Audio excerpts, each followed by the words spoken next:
It's Master Dan here. Welcome to the Mastercast, the Monoblog podcast hosted by yours truly. Hope you are having a bloody good weekend. If you listen to this on the Friday that it comes out, the weather's been bloody good, hasn't it? It's been lovely. So I'm hoping that the weekend weather is still lovely and sunny and all that sort of shit. Yeah, I hope you're all doing well. I won't babble on too much on this intro because I'm sure you're aware this is quite a long episode, but this is a really bloody good episode because I am joined by my special guest for this week. His name is Spyke20, and he's a really, really awesome guy, really awesome friend. I've known him for a couple of years, but this was the first time we actually, got into like a Discord call and talked like face to face, and I've been wanting him on the podcast for a while to talk about PlayStation 1 video games because he has got a really good knowledge of playing like PlayStation 1 games. He streams, he's literally streamed over 100 of them, and yeah, just it was really, really cool to have him on the podcast, and he did a great job. Hate to blow my own trumpet, I did a good job as well. I think we came out with a really, really good episode. It's really, really awesome. We go on about our top 5 PlayStation 1 video games. Well, underrated ones anyways, not our actual top 5. But yeah, the ones that, don't really get enough credit. Whereas Stu, the ones that no one really talk about. Just stuff that we like to recommend people who want to get into PlayStation 1 again after so long. Or, they've got an emulator, they want to play some PlayStation 1 games, or they've dug out their old PlayStation 1 console. They might want to buy some physical games if they're not too bloody expensive. But yeah, that's what we were going on about. Enough waffle for me. Do listen to the podcast. I hope you enjoy it. We had a really, really good time. And, yeah, all hail Spyke. Also, like all of his, if you want to go follow him on Twitch and all that, all the details are at the end of the podcast. Yeah, you see, I'm not telling you right now, so you have to wait until the end of the podcast to find out. Same with all our top 5 video games from the PS1, all the underrated ones. But yeah, without further ado, Spyke20 on the Mastercast. Hello, welcome to the Mastercast, and it brings me great pleasure to welcome my good friend, all the way from sunny Portugal. It's Spyke20. How are you doing, mate? Hi. There he is. I'm doing well. I'm excited to talk about, PS1 retro games, because as you guys know, PS1, PS2 games are my jam, so I'm happy. Thank you for the invite, by the way. Hey, no bother, mate. You were one of the first people I thought of when I started doing the Mastercast and stuff like that, because I mean, I love PlayStation 1 games and PlayStation 2 games and all that, but you, for those who don't know, Spyke streams them. Like, how many PlayStation 1 games have you streamed? Like, Streamed like over 100 at this point. If you include all the game requests and the games we have completed, at this point, over 100, I guess. Whew, crikey, that's insane. Yeah, I've not done anywhere near that. I mean, I've streamed like PlayStation 1 games and PlayStation 2 games, and like they're the ones for me that I get a lot of joy out of. And when you sort of like get into conversation with people like sort of outside the streaming world and all that, like people who are just like who used to have like a PlayStation 1, they'll sort of like go back to like, oh yeah, I used to play Crash Bandicoot and I used to play like Spyro again over there, and Metal Gear Solid and all that sort of stuff. And yeah, it's always good to look back on that. But I thought I'd come up with the idea of doing our top 5 underrated PlayStation 1 titles. Like, maybe something for someone that's just got into playing PlayStation 1 again, or they maybe just got an emulator, or they've actually dug out their old PlayStation 1 and wanted to start playing it again, and like thought I might get some new games or something like that. I don't know, but it's just a bit of fun, isn't it? As well, just sort of reminiscing back on these old titles. So, do you remember when you very first ever played PlayStation 1, or when you got one as a kid? I remember it was actually like back in 1997. Technically, it was a birthday gift for my brother, but we basically played like all evenings, like after school. Me and my brother, we were always like playing. Like I remember the first time I actually grabbed the controller to play a PS1 game. I think the game was Mickey's Wild Adventure, Mickey's Wild but Adventure. yeah. I think originally it came out on, I don't remember. It came out basically the PS1 version is like a ported version of like a Dreamcast version. I actually don't remember actually. Yeah, I feel like The, I'm sure there was like a Mickey's like adventure video game that came out on. yeah, I think the OG title is like the Timeless Adventures of Mickey Mouse, like Mickey Mania, something like that. And the Yeah, PS1 version, for some reason, they changed the name a little bit. yeah. I know there was like a Game Gear one as well back in the day, and there was like there's probably been some like Sega Genesis or Mega Drive for over here, Mickey Mouse games and all sorts. But I never actually got to play them, to be honest. But yeah, I But I mean, only played it for, I only played it for like a couple of minutes because my family, because yeah, my mother also used to join us sometimes. My father was not the biggest fan of playing video games, but me, my brother, and my mother, we used to play a lot, like Crash Team Racing when we had like two controllers because yes. we did not have the multi tap adapter thingy to like Ah, plug yeah, in more yeah. than two controllers. And yeah, but it was basically passing the controller between the three of us, Oh, passing sick. both controllers. Yeah. And yeah, my family had the brilliant idea of passing me the controller during a chase sequence level of Mickey Mania or Mickey's Wild Adventure for the PS1 version. I I basically lost all the lives we had got the game over screen, and I never played that game until like Ah, a few months later. But the first game I put actually, some proper time into it was Crash Bandicoot. The very of first course. Crash Bandicoot from Yeah, '96. That was the first PS1 game I actually, played for a few hours. yeah. I mean, I sort of had I had a memory before of years ago, like asking for a PlayStation One. Like, I think me and my brother, I've always asked our parents for like PlayStation One back in the day, and just I remember my dad like sort of surprising us. He came back from like quite late from work, and like he was hiding something under like his work jacket, and like the carrier bag had like the PlayStation One logo on it, and Mhm. like we were just like, oh my god, oh my god, oh my god, and like first games I remember having, like I found it quite hard to remember. I definitely remember Rayman being one of the first games we had. The first Rayman. The From '95, yeah, yeah, that yeah, one is a tough one.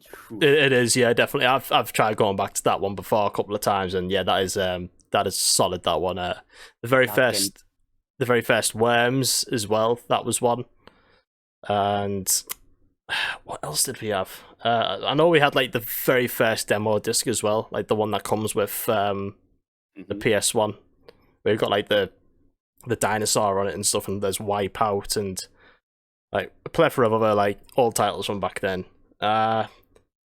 But yeah, and I think me and my brother used to play on the PlayStation One every now and then, but I used to like watch my dad as well play.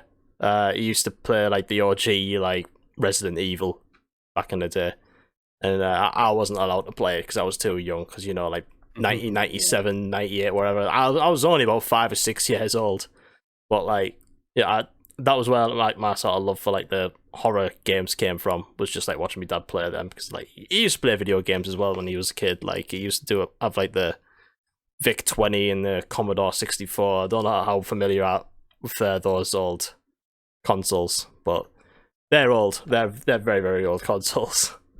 Yeah. Yeah, but it was yeah, it was really really cool getting into it back then, and like I sort of like started picking a lot of PlayStation magazines like back in the day as well, like when that came with like the demos. Did you used to get any of those magazines at Yeah, all? we also had over here. Like at one point, we actually had two official like PlayStation magazines, all in Portuguese. Like we also have the UK version over Ah, here, right. the UK version of the magazine. But yeah, back in the day, we actually had two like magazines fully focused on PlayStation. Like there's others for like PC games, Xbox, and whatnot. But like in the mid 2000s, there were not one but two magazines just dedicated to PlayStation stuff. And nowadays we don't have any. We don't have a Ah, single one. oh man. At one point, one of them ended its run, and then the OG one from like mid '90s or something. It lasted until 2012. I think the last game on the cover was The Last of Us, the first The Last of Us. So that was around 2012. And yeah, since then we have not had any more. And that was like 10 years ago as well. Like yeah, the first Last of Us as well. That's so sad. Yeah, I can't believe it. Decades yeah, I mean, Last of Us came out. That type of math really makes me feel old. Yeah, to be honest. Same. I mean, we used to collect like the magazines like every.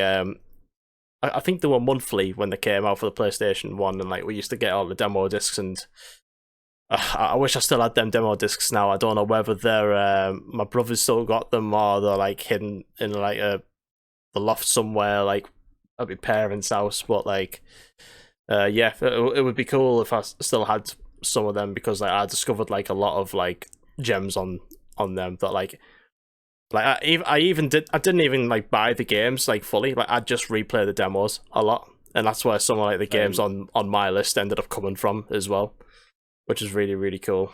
But yeah, it's sad that you don't get that anymore. Like any sort of like physical media that includes like demos and stuff like that. It's a wee bit sad, isn't it? Sometimes they still have demos on the PlayStation Store and stuff, but nothing beats, actually, physical stuff. Like discs. Yeah, exactly. Because like you've just got like you've got something to look forward to like every month, and you just sort of like, oh, what can we play like off this disc? Like there'd be like 10 games off of this that you could like try out, and some of them might not be great, like not be your cup of tea, or some of them might be like, wow, I need to buy this game like fully or whatever. But yeah, that's what life was back then in the 90s. It was great. I mean, it was great. It was quality. But yeah, we're going to be talking about our top 5 underrated PlayStation 1 titles. But were you sort of like when I asked you to come up with a list, did you sort of know straight away, oh, I know which one's going to be in here, or did it take a bit of time for you to craft it? Yeah, it took me some time because, of course, underrated. So Crash Bandicoot, Spyro, all of these are obviously off the list. And yeah, it took me a while because I'm so like deep, especially for streaming. I'm so used to playing like really like weird, kind of like obscure PS1 and PS2 games in specific, and I'm like, okay, is this considered underrated? Like, was this like popular back in the day? Because I'm so like into the that's basically my mindset for streaming. We're always talking about these type of games, and I'm like, okay, overall, trying to take a look at it from a broader perspective.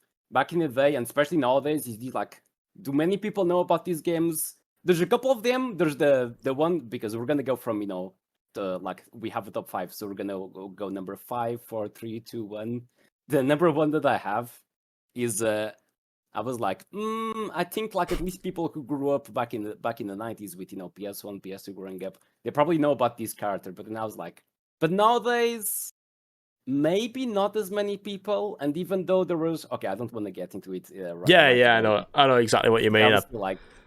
I think that I'm gonna put it, even though a lot of people who grew up in the 90s might know about this character very well. I feel like in the broader sense of when it comes to PlayStation games, I feel like it's kind of like It definitely deserved the better treatment. These video game characters we're gonna get to later on. Yeah, I mean, I was kind of the same, really. Mine was a bit like, well, what does many people talk about these games these days, or whether reviewed very well back in the day, or like that sort of thing, and like. Like, without giving too much away, like there is one game in my list that is like, it's from a popular franchise, but like I don't hear anybody talking about it. Mm-hmm. I also have one of those. Yeah, you do. Nice one. But yeah, it's that sort of thing, really. And hopefully, if many people listen to this, like they'll come away with thinking, oh, maybe I'll give this game a go that Spyke or this clown recommends or whatever. But we'll see. I've got my list with me. So, do you want to go first, or shall I go first? You can go first. I'll just I'll wait for a bit. Okay, no worries. So, on my list, on my number 5, I've got on my phone right here. So, how aware are you of Gex Deep Cover Gecko at all? Oh yeah. on growing up. I don't have the game case anymore because, yeah, like ages ago, like my family had the brilliant idea, brilliant quote unquote, to like send a few of the games we were not playing that much. Like there was like a local event in our town, and yeah, my family again. I was not even on that event. My mother and my brother brought a few games there to sell them, and the Gex3 Deep Cover Gecko was one Yeah. of those that got sold. I actually wish. Not the best 3D platform out there, but it is a pretty funny one. Oh Even yeah, though definitely. It is. some of the references are a bit outdated. Yeah. But it's a lot of fun, and I wish I still had that one. Oh yeah, definitely. I mean, I had it. So I mean, as long as this doesn't get me in trouble. Like It's I was. Oh yeah, like basically, like back in the 90s, our PlayStation was chipped, and we got a load of like, just like a wallet of like CDs of like, you know, copied or whatever. And like there was this one where I saw this lizard, and I was like, what the fuck is this? And like I started playing it, and I just thought, this is so dumb. And it's weird. It's like a reptilian version of like an Austin Powers game, isn't it? Like it's basically that.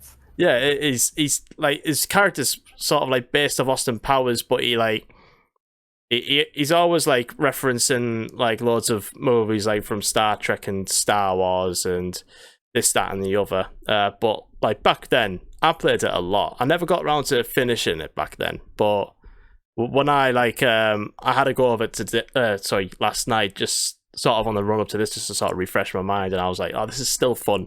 Like graphics look pretty cool. Like the gameplay is pretty nice, and like some of the references, like yeah, they're a bit outdated, but like the sort of they make me chuckle every now and then. It's like it's just good humor, isn't it? Yeah, it is. They are actually gonna bring the trilogy, like limited run games. I'm not sure if you saw the news like a couple of months ago. Yes. They're gonna bring it back. Gex is back. Oh yes, he's gonna be back. Yeah, I might even pick that up, like just for all time's sake. I've never played the first one, because the first one was more like a 2D platformer, wasn't it? Yeah, it is 2D. I watched like a streamer ages ago play that one, and I had no idea. Gex3 was the only one I played. I had no idea the first one was like fully like a 2D side scroller game. Yeah, I didn't even know either, and like I'd never played Enter the Gecko. Just for some reason, Gex3 is the only one that I've ever played.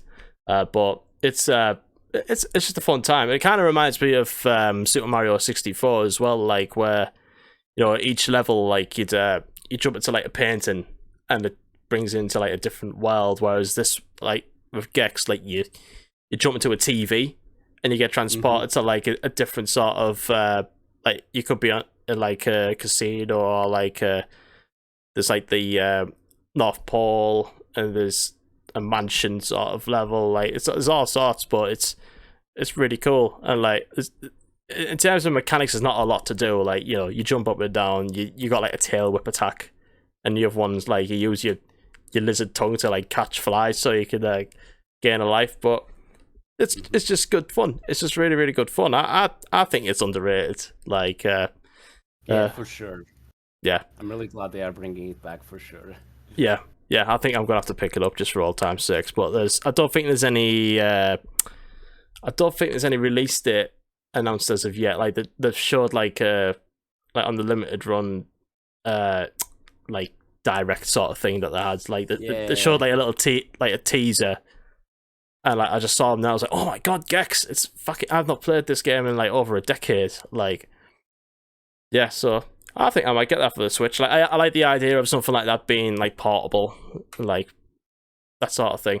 So yeah, Gex3 for me. No release date yet for the trilogy. Yeah, they had like that, you know, cheeky MGS reference. Kept you waiting, huh? I know, yeah. I saw that. Date.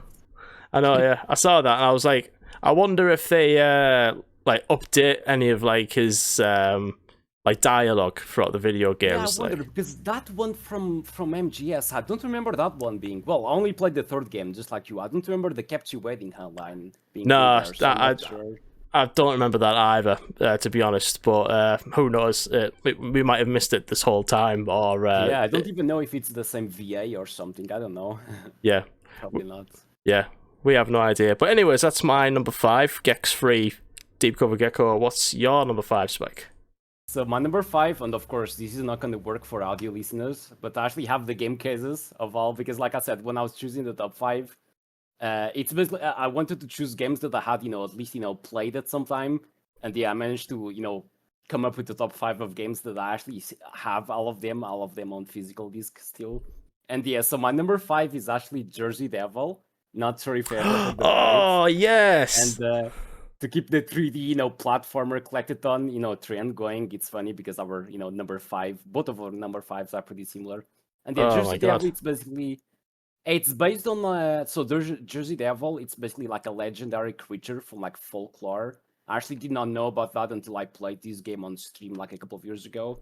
And yeah, I actually have an entry here, so because I had no idea what the Jersey Devil, mythical creature was about. Mm-hmm. But according to the Wikipedia description, it's basically, the common description is basically a bipedal kangaroo-like creature with like a horse or goat-like head and like leathery bat-like wings and small arms with clawed hands and yada yada, and like a forked or a pointy tail and stuff. And yeah, it's definitely more like cartoony than the images you can find online. Yeah, he's basically Batman. It's basically like an animated it is. Batman. Oh my god, I've not even. I definitely remember you streaming that game like a couple of years ago. 2 years ago during Halloween. Yeah, and I've not one for that season. Yeah, and I've not thought of it since. But you showed me that case there. It's just transported me back to like the 90s, because I've definitely played a demo of that. Oh yeah, there was a demo. Yeah, but I do remember playing the demo of that years ago, and I do remember really liking it, but I've never played it in full, unfortunately. So that's something I'm gonna have to download again, or if it's cheap enough, find on eBay or something like that. But yeah, I'm not sure if you can get it like digitally. I don't think it ever came out on the PlayStation Store. Like when it comes to the PS3 store that you can still access nowadays. Sony calls it the legacy stores, like the PS Vita, PS3, they're still available. I can still buy games. Yeah. And there's like a section for PS1 classics in there. Yeah. I don't think Jersey Devil ever came out on it. So yeah, definitely in the right. It doesn't do that much to set apart from other, 3D platformers from the late 90s. Yeah. But honestly, I love the vibe, like the art style. Like it's really colorful, despite, all the levels happening at night. Like I said, it's a pretty good one for Halloween season. Yeah. It's basically, you get your usual, for this game in specific, you basically have to progress to each new area. You basically have to collect like 5 tokens that spell out the name of the big bad guy, like a Dr. Narf or something. So you have to get KNAARF, all the tokens. And then there's also, the things that you need to get for like 100% completion. There's like green boxes that you can break, and yeah, the sound of the crates breaking is exactly the same as the Crash Bandicoot games. Oh yeah, it's basically I remember that now. It's basically the same one.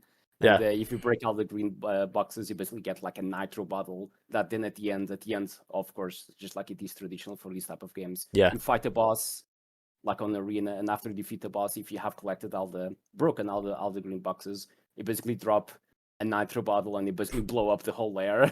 And they keep doing that over and over again if you want to get the true ending. Yeah. Oh man, everything you're saying right now is just it's just took me back, like, to playing that demo. Like I remember like all the character collecting and stuff like that, and all the crates. Like it's, and like I say, like for a game that's quite gothic in a way, it's still like really really colorful. Like God, I'm gonna have to play that again. Like whether I download a ROM for it or just like like find it physically off eBay, like if it's cheap enough. I don't know. I've just recently bought a backwards compatible PlayStation 3.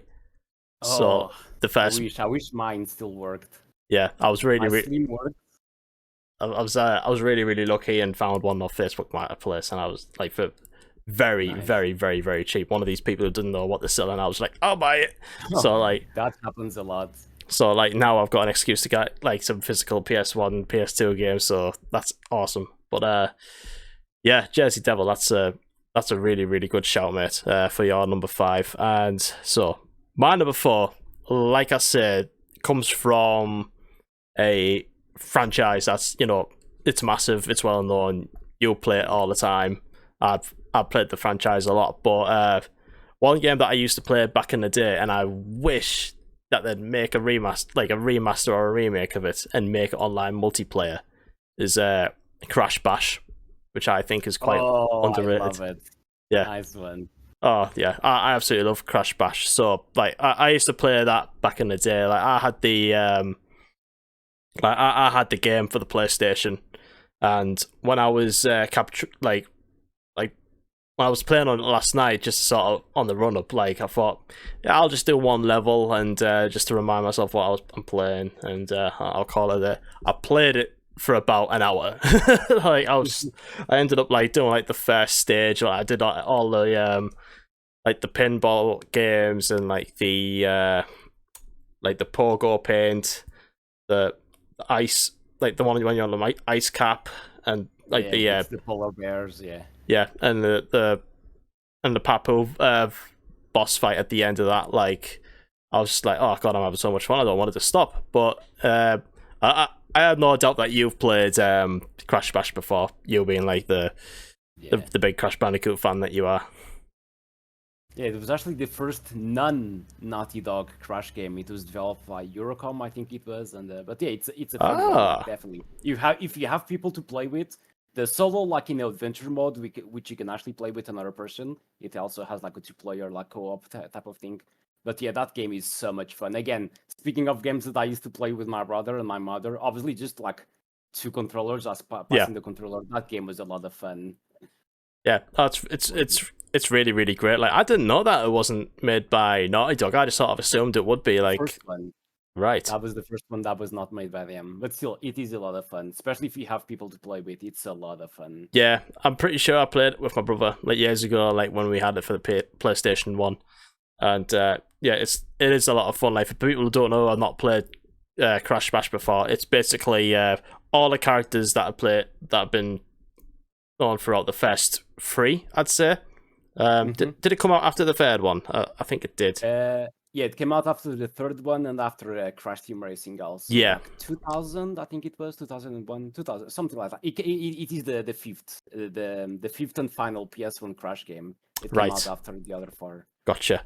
And yeah, so basically all the characters from all of them games, like they sort of take part in like it's sort of like a sports game, but like they're like mini games, aren't they? Really, and like basically you've got like it's like a pinball type game where there's like 4 sides, and like each side has got like a player, and you've got to make sure not to get any balls past your post. Like basically a bit like ice hockey, I guess. You got that. There's like pogo paint, and like color as many squares as you can, and there's like the ice cap one where there's all your players like bouncing on the slippery ice cap. You got to just try and knock everybody off the end, but it's just really good fun. It plays really well, and yeah, just looks great as well. Like it looks as good as like any of those other Crash Bandicoot games that came up before it. And yeah, like I say, when I had a believe it last night, I didn't want to stop. I just did not want to stop at all. I'll be playing it some more, definitely. But like how would you feel if like the sort of remade that and like brought it out to like... been hoping for a remake of that game, and people thought that a couple of months ago Crash Team Rumble came out, but that one is a bit different. It's not like exactly like a bunch of collection of mini games. But yeah, people have actually been asking for a remake, just like we got a remake of the original trilogy and Crash Team Racing. People have been asking for a remake of Crash Bash, like that game with like online features. It will be like a blast. Yeah, and people wish that Crash Team Rumble was that. I think what we got is still like a pretty good replacement, quote unquote. But I wish that at some point Activision actually decides to like do like a full-on remake of that game. Yeah. I wonder with it not being like a Naughty Dog title that they've not really bothered with it. I wonder if that's the reason why they've not remade it or anything like that. Yeah, I'm not sure. Yeah, it's weird. I've not played Crash Team Rumble before, but yeah, I was really, really happy when they remade like the Insane Trilogy and Crash Team Racing, because I think perfected it. So good. It is just the absolute ultimate way to play them now these days. I mean, they're still great to play, like back in the day, like the first 3 Crash Bandicoots. But like to have the Insane Trilogy, like to play it all remade and everything, it's wonderful. But anyways, Crash Bash, it's great, it's quality. I highly recommend it. But yeah, what's your number 4, sir? So number 4, another oddball in here that's, again, it comes from an IP, like an anime and manga series that it's pretty I'm pretty sure it's like well known. But what I'm pretty sure that a lot of people don't know is it had like a PS1 game, and it's basically Ghost in the Shell. So like Oh the my manga god! and anime. Yeah, Mate, another demo that I played. Another one that I had the demo version of this game. I think it was one of the demo one discs actually that I had like 2 of them, and I think one of them had the demo for this one. It was just like the first 2 missions or something. yeah. And yeah, like I was saying, the IP, I think it's like fairly well known, but I don't think a lot of people know there's a PS1 game where you basically control one of those like tank, like kind of like a robot shaped like a spider. Yeah. And the thing I loved about the gameplay of this game is that you can basically, like Spider-Man style, you can crawl up walls and you can climb to the ceiling like upside down and stuff.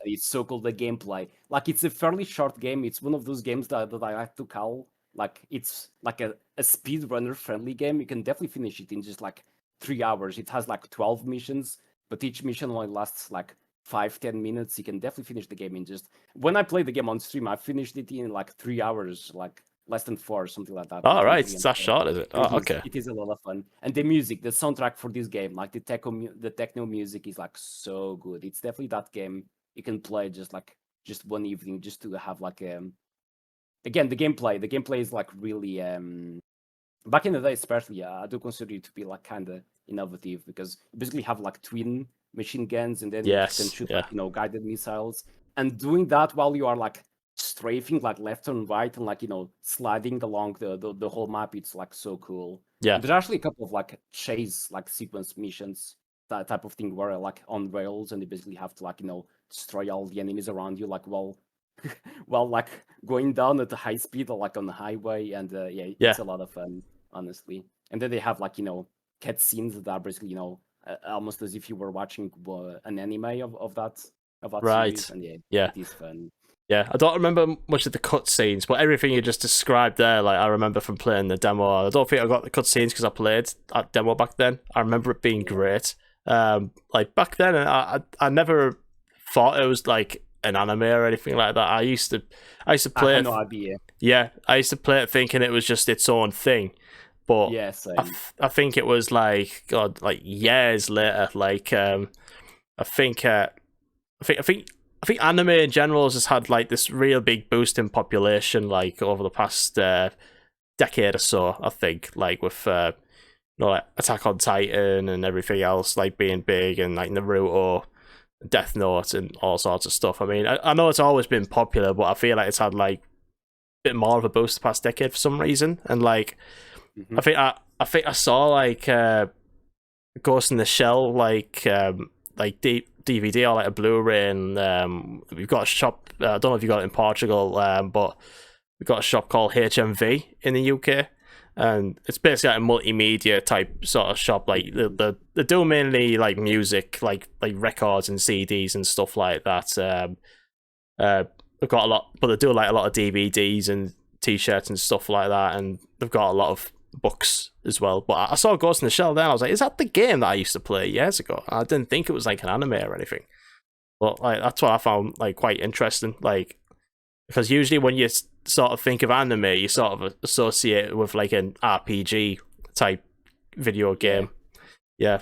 But yeah, Ghost in the Shell, man, that is a fucking wicked shout. That I can't believe I didn't even think about it. The gameplay is so fun. Like, it's definitely worth it. It might take a while getting used to the whole mechanic of being able to like change basically your perspective, like cling to the ceiling and stuff. The game sometimes automatically turns into like first-person view, so you can get like a better angle and stuff. It takes a while to get used to that, but honestly, it's so fun to play. Yeah. Oh, that's awesome. Yeah. Oh god, that's another one I'm gonna have to like play again. It's been so long. Yeah. Ghost in the Shell for Spike's number 4. So my number 3. So the next two that are coming up, I've come off movie franchises, movies in general, and I've actually streamed this one before, and as cheesy and daft as it is, I can come back to this game loads and loads because it's short and sweet and it's really cool. And but I love Tomorrow Never Dies, the 007 PlayStation 1 game.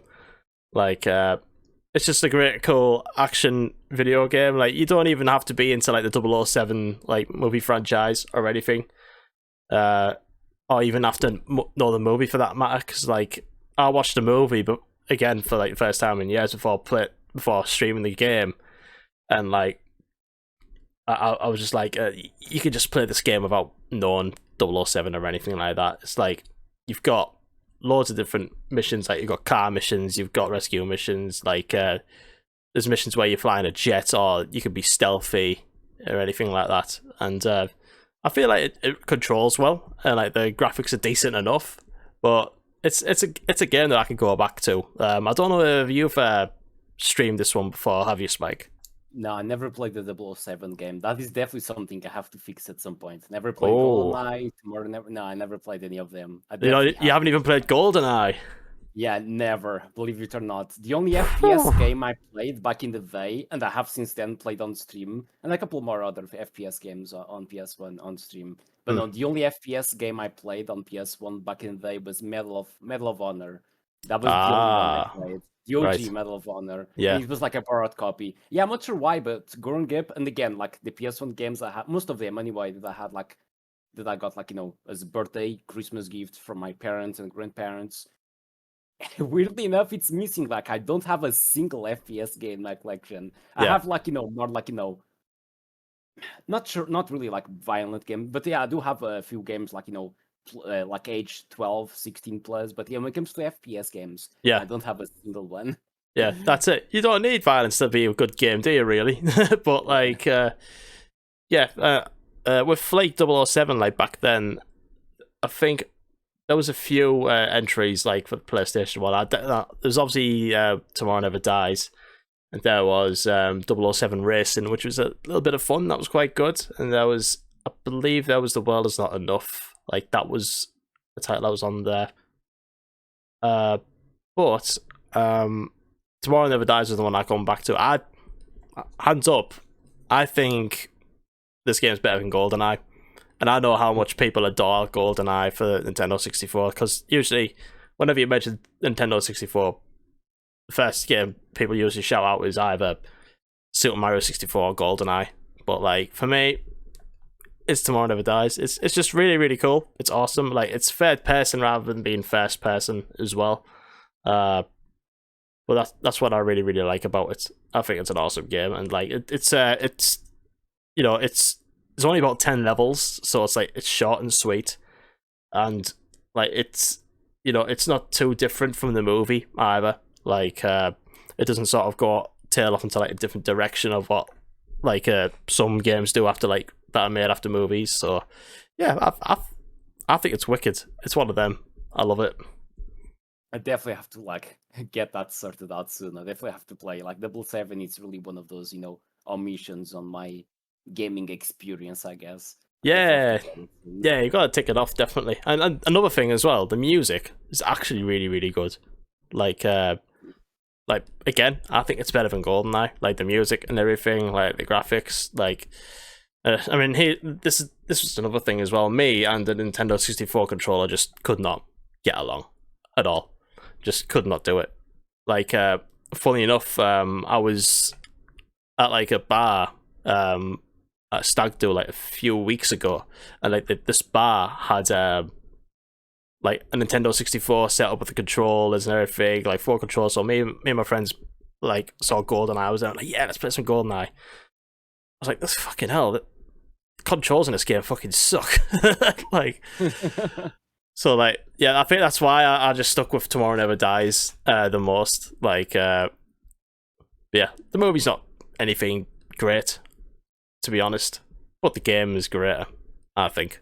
So yeah, that's my number 3 for my underrated PlayStation 1 games. I recommend it to you, Spike. I think you might get some enjoyment out of it.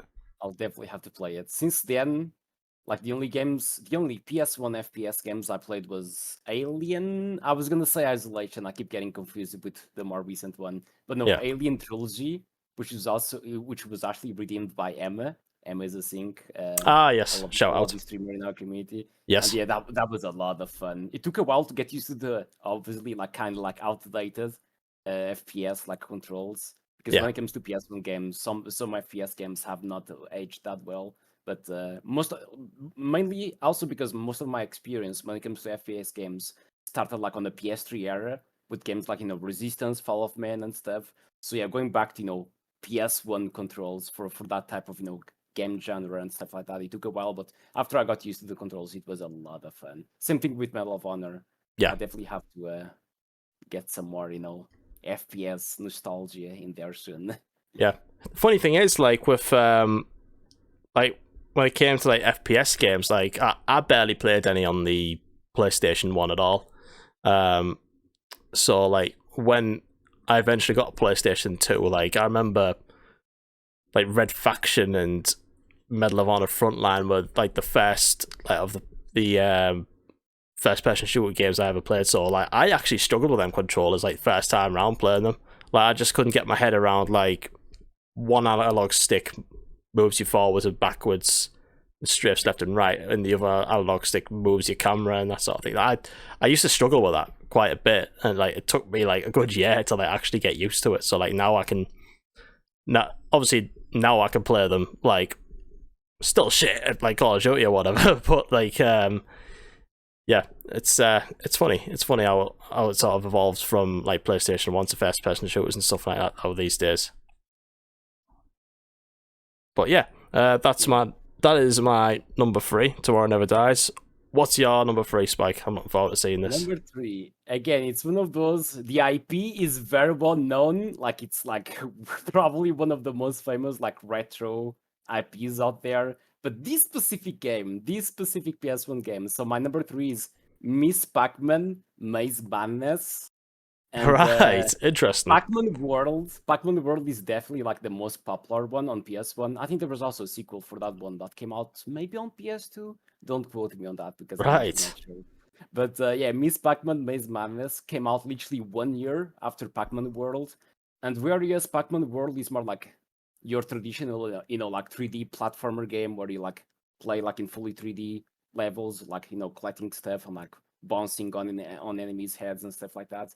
The thing I really like about the gameplay for this one, it's still like completely like fully 3D environments, levels, all of that fun stuff. But the gameplay itself, you are still limited, not in a bad way, but you basically can only like go up and down, left and right, because you're still like going to like a series of mazes. But the way the level design, like the level design team did such a good job at that it does not feel like you're like constricted, like inside the maze, like like in the old school, Pac-Man arcade games. Yeah. And yeah, I think they did a pretty good job. Again, I never played Pac-Man World until like last year, and it was also a lot of fun. But yeah, the way they translated the classic gameplay, where you can only go in 4 different directions into like fully 3D environments, and the soundtrack.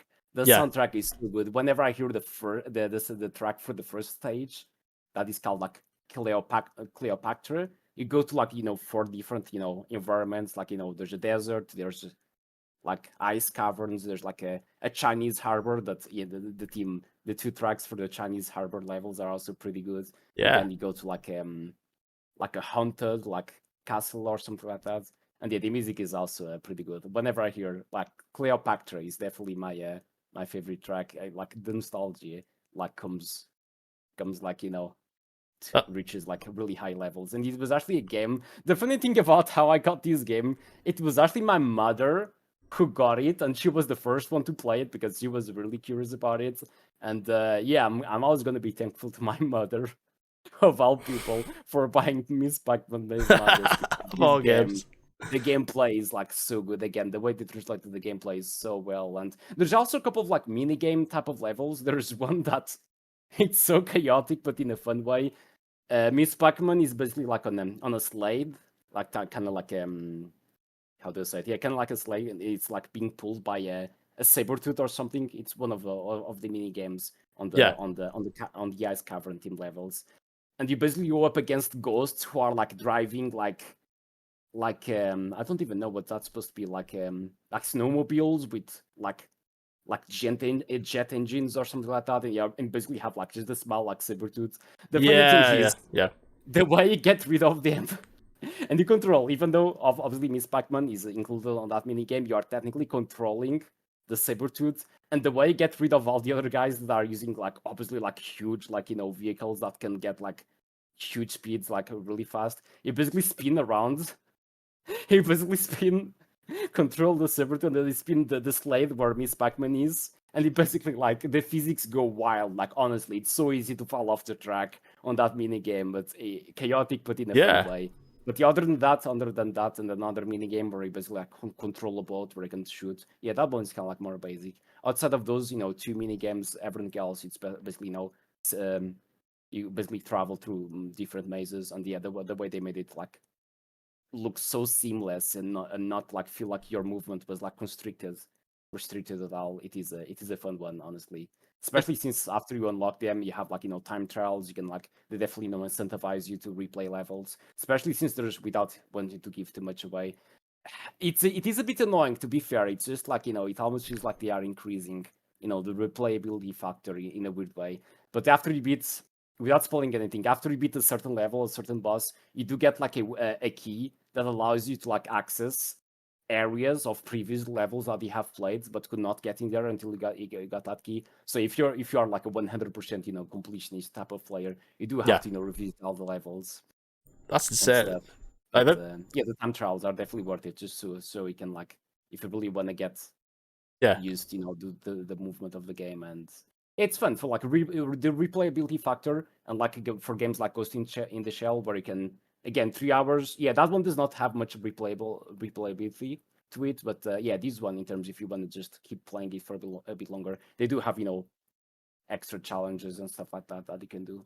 Yeah, interesting. I've not even heard of this game ever in my life. I mean, there you go, underrated. Yeah. So like, it's that's funny because I think like the only Pac-Man I've ever played is just the generic OG one. Yeah, the classic one. Like from they have another thing that I forgot to mention. They have the old school Miss Pac-Man game in there. You can play it.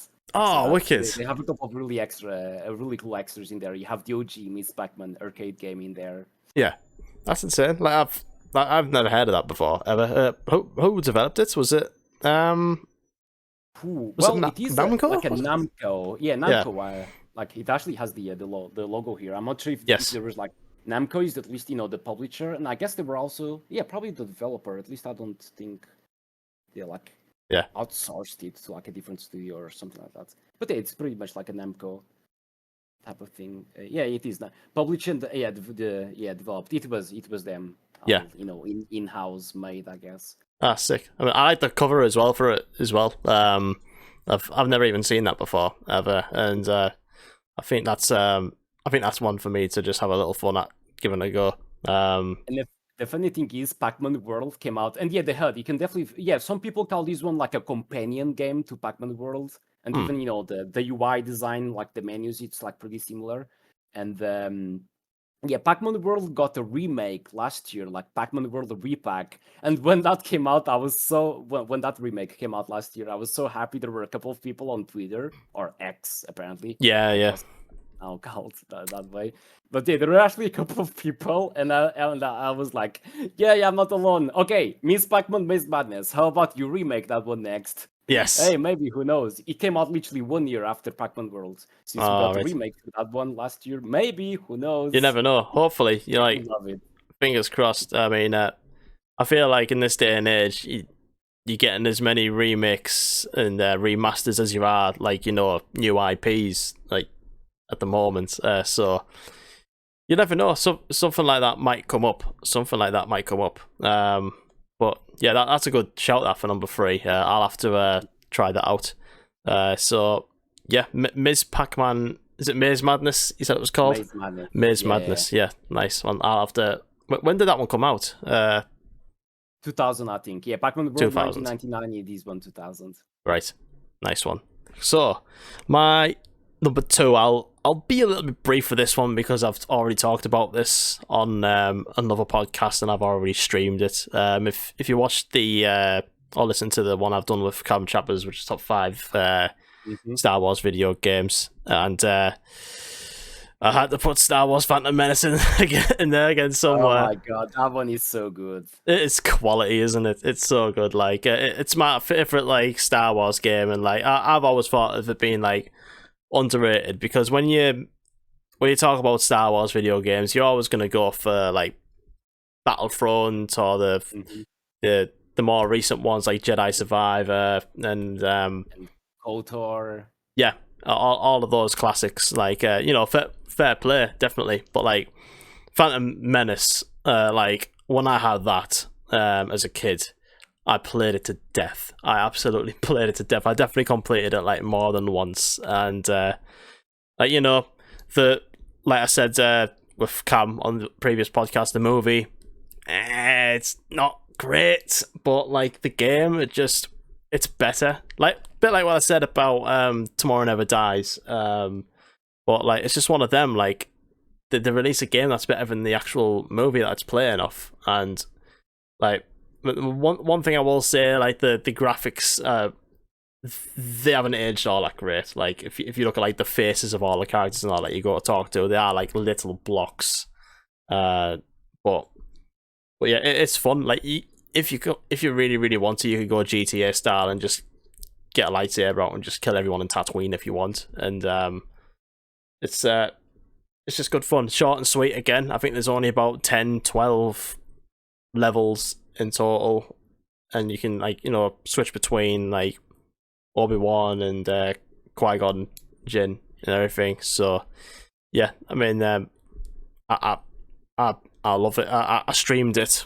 I think it was I think I streamed it around the back end of 2020, and right about the first time I started streaming and all that, and like even just going back to it, it was great. It was really, really great. I played that one for the first time last year, and it took us like 3 streams to Yes. finish. It was a lot of fun. I really enjoyed it for sure. Yeah. So that was the only time I played the Star Wars game on PS1. I never played any of the others. Right. So that was was that like your first time going into it? Like you didn't know anything about it or anything? It was just other than the story of the movie, I barely knew anything about it, and yeah, it was definitely it was a nice surprise in terms of that type of gameplay. I never played like many PS1 games of that specific genre. And, being able to switch between the lightsaber and like blasters and stuff, it definitely has a wide, the gameplay is like really varied, I guess you can say it like that. Definitely, I reckon so as well. My dog's just jumped on the bed again. That was a complete shock. But yeah. Yeah, I've said what I've said on like the previous podcast. If you want to hear any more, I do have episode 3 with Cam Chappers talking about our top 5 Star Wars video games. It was a right good laugh. It was really good. Shout out Cam Chappers. But yeah, Phantom Menace. That's my number 2. So what's yours, sir? So for number 2, it's another one. The IP is really well known. The character is like well known from their old school days when it comes to platformer games, but this specific sub-series.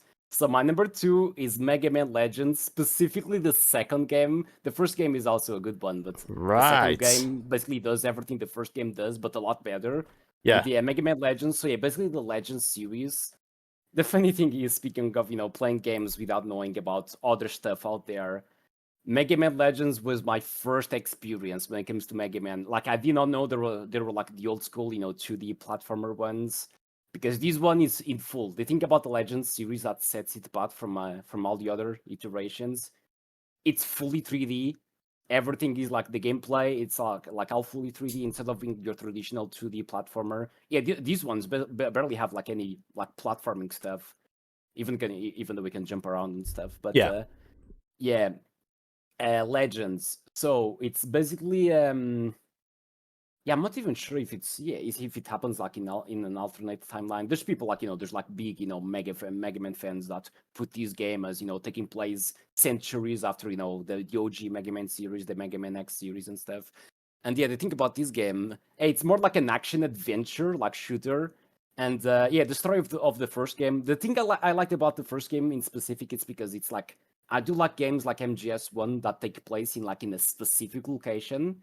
And yeah, Legends 1 does a pretty good job. It all takes place on a specific island. And the backstory, just a really quick, recap or whatever. It's basically, it takes place on planet Earth, but like, centuries into the future, it's like the whole planet has been like basically flooded. The only Right. remains of civilization left are like small patches of lands. Like, I'm actually thinking about the intro for that game. They kind of have like a narrator with like kind of like scrolling text, while crawling text, kind of like Star Wars style, giving you that brief like background story for that. Yeah. And yeah, basically Mega Man. And yeah, the funny thing is Mega Man actually has a last name. So on this take, Does he? he's called like Mega Man Walnut, like VOLNUTT. I think it's double T. So yeah, Mega Man Walnut is a Wallet. digger. Wow. I Yeah. had no idea. I mean, And yeah, so he's a digger. Roll also appears, by the way. Roll also appears on this game. So yeah, well, whereas Mega Man Walnut's role is basically a digger, so he's in charge of going into like deep underground, like ancient ruins, because that's where you can find like refractors. That the refractors are basically the main power source of the universe, and they basically power up because like I said, the civilization is like split into like different islands spread out throughout the whole globe, so you can only travel between different islands by using like flying ships and stuff. And obviously the main source for those flying ships and other machinery is basically quantum refractors. And yeah, basically you are a digger, so you have to like dig deep into those ancient ruins to get refractors to basically repair your machines. And like they also work as the currency for that world. So yeah, it's basically that you get your traditional special weapons, and your role is basically your spotter. So the spotter's role is basically giving like mission information and guiding you through the ruins. And yeah. yeah, it's basically that role is basically your guide through those ruins. And the story, unlike other Mega Man games, the story actually is a lot more complex. The way the story develops in Legends 2, especially back in the day when my English was barely non-existent, I enjoyed. Right. I could play the game just fine, but the story itself, I barely understood. It's a PS1 game, and back in the day, it was kind of rare for PS1 games to have like subtitles. Not even talking about All right. having multiple languages. This Yeah. one, not only was it like fully in English, not not any other option, not any you cannot select any other languages. And yeah, even without being able to understand anything about the story, the gameplay itself was still really good. And the reason why I put Legends 2, despite having a huge nostalgia from the first one, again, it's like more self-contained, but you actually get to know a lot of NPCs, like grew accustomed to them. So yeah, by the end of the story, you are kind of like gonna miss them when they finally Okay, I don't want to spoil anything about the Yeah. story, but Oh, that's yeah, you cool. get to know all the citizens of that island. And yeah, I put the second one still on my top 5 because it basically does everything the first game does, but a lot better. You Right. travel to different islands. The dungeons, the ancient ruins that you visit are like so well because yeah, they feel kind of samey on the first game. On the second game, there's like the main dungeons one. You're kind of like tasked with like finding like four. Oh yeah, I forgot to mention. So yeah, so you basically go after treasures and stuff, and then there's the legend called the Mother Lode that is supposed to be like a huge refractor that is supposed to give you like unlimited energy source. That is basically supposed to act as a unlimited energy source. So yeah, Legends 2 also involves going after figuring out where the Mother Lode is located, and they basically travel to different islands, and you have to find like four main keys to access a specific area without wanting to spoil anything where supposedly the mother load is being stored. And then yeah, like the dungeons are so much more diversified. The enemy types, there's so many more enemy types like robots and stuff. And the bosses are also there's a lot more bosses, and they all have their own attack pattern. And yeah, the four main dungeons, you basically have your traditional jungle team level dungeon. Then you have like an underwater dungeon, as the name implies. The underwater dungeon is kind of meh. When you are like fully underwater, I understand the movement being slower, but oh my god, it's so much slow. And then there's the fire-based dungeon, and then there's like one that takes place like in a frozen environment, and yeah, it is so much fun. And it is a lot longer. The second game is fairly longer than I think the first one came out in 1997, and this one, the second Legends game, came out like 3 years later. And the graphics Like overall, the art style of both Legends game has aged pretty well. But Right. that 3 year difference, like the graphics are so much better. That art style, honestly, if you go back to the second game in specific, the character models do look a bit pixelated on the first game, especially Mega Man's, which you are always seeing on screen. But no, the overhaul, the visual overhaul, the game got the series got for the second entry. And speaking of series, one thing that I'm never gonna forgive Capcom for doing, and this is why I called it like I put it on my underrated list. There was supposed to be a third game. So yeah, the second one Oh came out in no. 2000. Right. Without wanting to spoil anything, the second game ends on a cliffhanger. Oh This kind of no. a big one. I think it was in 2010, Capcom, apparently it was going to be a Nintendo 3DS exclusive. They announced they were going to work on the new one. They actually had a fully playable prototype version that was going to be available to people who are subscribers to. I actually don't remember what it was in specific. Like if the 3DS store. I never owned the Nintendo 3DS, so I cannot really say much about it. Right. But it was either like a pre-order bonus or something. You could actually get, one of the incentives was like a prototype version. That prototype version actually appeared in a couple of like Capcom events. You can find like rough footage like on YouTube. Right. Okay. And just a few months later, they were like, they even like involved the community. They had like a thing called Capcom Academy or whatever. They could basically, they were kind of like working close with, fans like feedback. Like at one point, they even have like, okay, so we're gonna change a little bit of, Mega Man's, blue armor like design. We have these three designs, and the fans got to vote for which of design they would like, Capcom to go with. So they were working kind of close with, with fans' opinions and feedback and stuff like that. But now, a few months later, and I quote, the reason they stated was for the lack of interest. Okay, maybe I'm kind of paraphrasing, but yeah, due to a lack of interest on this new game, unfortunately, we are not these exact words, Oh but they no. That's pulled the plug.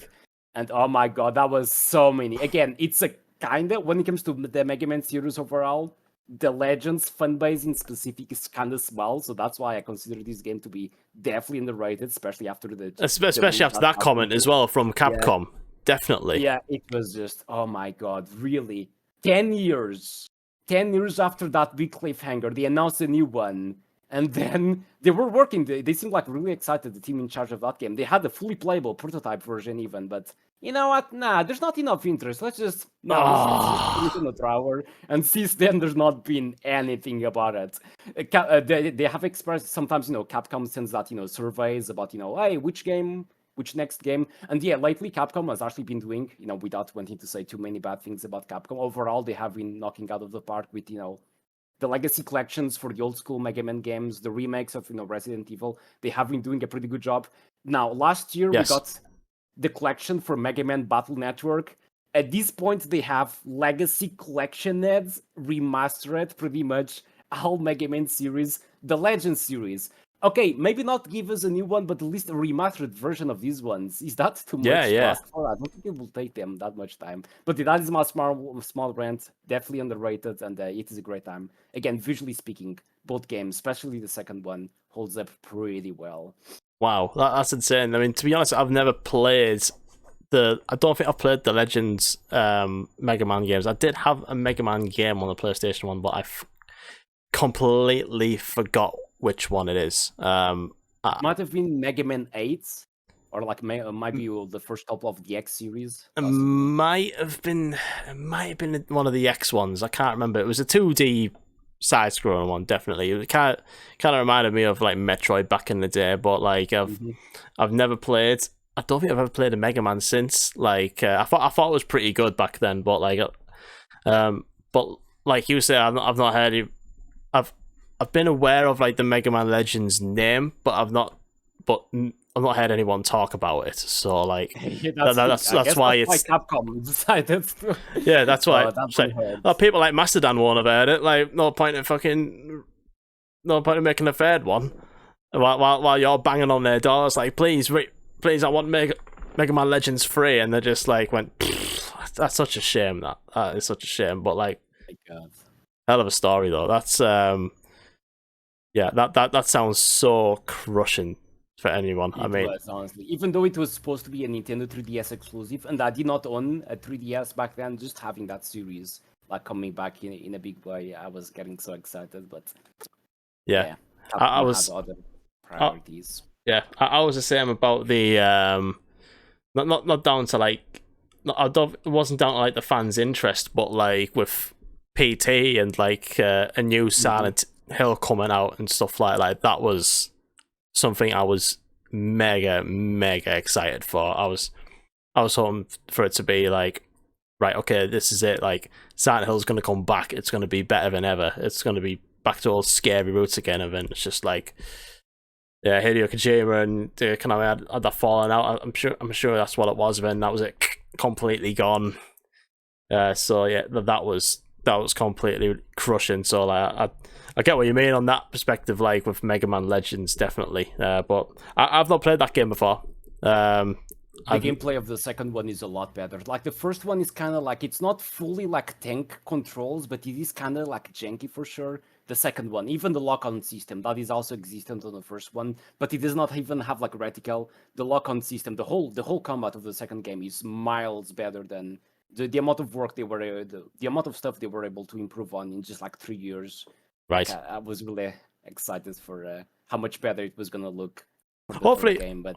Hopefully Capcom see this episode and turn around like, you know what, Spike's right. We need to make Mega Man Legends free. I wish I had that, much, online presence and like cloud to, persuade them. At least a legacy collection of these two games. Come on, just two. Yeah. They have released like 4 legacy collections for both the OG series and the X series. They have last year released the one for all 6 Battle Network games. Come on, Legends, is that the next one on the list? Maybe, yeah. but I'm not holding. You never know. You absolutely never know. I never thought Gex was going to get reimagined, but here we are. But yeah, that was a big one. Those type of Tomba, Gex, even Clock Tower is going to get like I think Clock Tower, the first one, is actually yeah. That would be rad. That would be rad. There is hope. We'll see. Yeah, but yeah, that's a good one. That's a good shout for number 2. So now we're coming up to our number one choice. So like, I've got my number 1, and this came from a demo disc, definitely. And I used to really dig it back in the day, like on the demo. I used to replay that, like the one specific level it was on, and like the other thing is, well, like I used to play co-op as well, like with my brother on the demo, like something you wouldn't do with a demo now these days. And it was only recently I started playing this again, like on its own. Like I just downloaded like a ROM to emulate the game. But for me, like Future Cop LAPD is a hidden gem for me. I don't know if I never heard about it. Have you not? Oh my god! What is it about? I never heard about that one. I don't think. Yeah, let me actually look it up while you are talking about it. Future Cop LAPD, you are a robot police officer, right? And everything about this game, everything down to the music, graphics, gameplay, everything rules about it, right? It's simple enough, right? And here's the thing, I've never actually completed this game yet, but like it's simple enough. Like you're going around like these sort of big massive sort of like power stations and stuff like that. As like an example of a level, there's like police stations and you've got rockets and like machine guns and everything, and like it's just the biggest fun. Like you can either use this robot to walk like on the ground and jump, or if you press like an action button, his arms and legs will sort of like come into itself and you can hover, so you can use it as like a hovercraft type thing. It's kind of, in a way, kind of like similar to like Ghost in the Shell. Like it's I was about to say that is the closest one to Ghost in the Shell for sure. Yeah, it's very sort of futuristic. It's like it's just one of those like sort of neo futuristic type looking games. Like it's got like that techno music, and it's just great. It's just great, and like it plays really well. And like I played this on a I played this on the demo about 2 decades ago, and like never thought of it since, until like I can't even remember. I feel bad because I can't even remember the streamer, like who streamed it. Like it was just some it was just one of them ones on Twitch. It was like channels we think you'll like. And I saw Future Cop LAPD, and I was like, oh my god, I've not seen this in years. And like I was watching him play, and I was like, oh my god, I need to play this game again. And like it was just like, it was everything I remember. Like just like it was one of those like such a nostalgic trip for me. Like just playing this demo, and like I played a lot. Like when I started playing it again, like I got through a fair amount of levels, and like playing it again to the run up as well. I was just like, yeah, this does it for me. This is like the number one for me. This is one of my favorite underrated titles. I've not heard anybody talk about this. I've never seen it in any old like. I had no idea. Yeah, like I would have thought you played it. To be fair, like, but if I ever get like the channel points to redeem like. To pick a game, for the Friday Fun request. I'll redeem that game for you, definitely, for sure, because I think you might enjoy it. I genuinely think you might enjoy it. Like I'm definitely.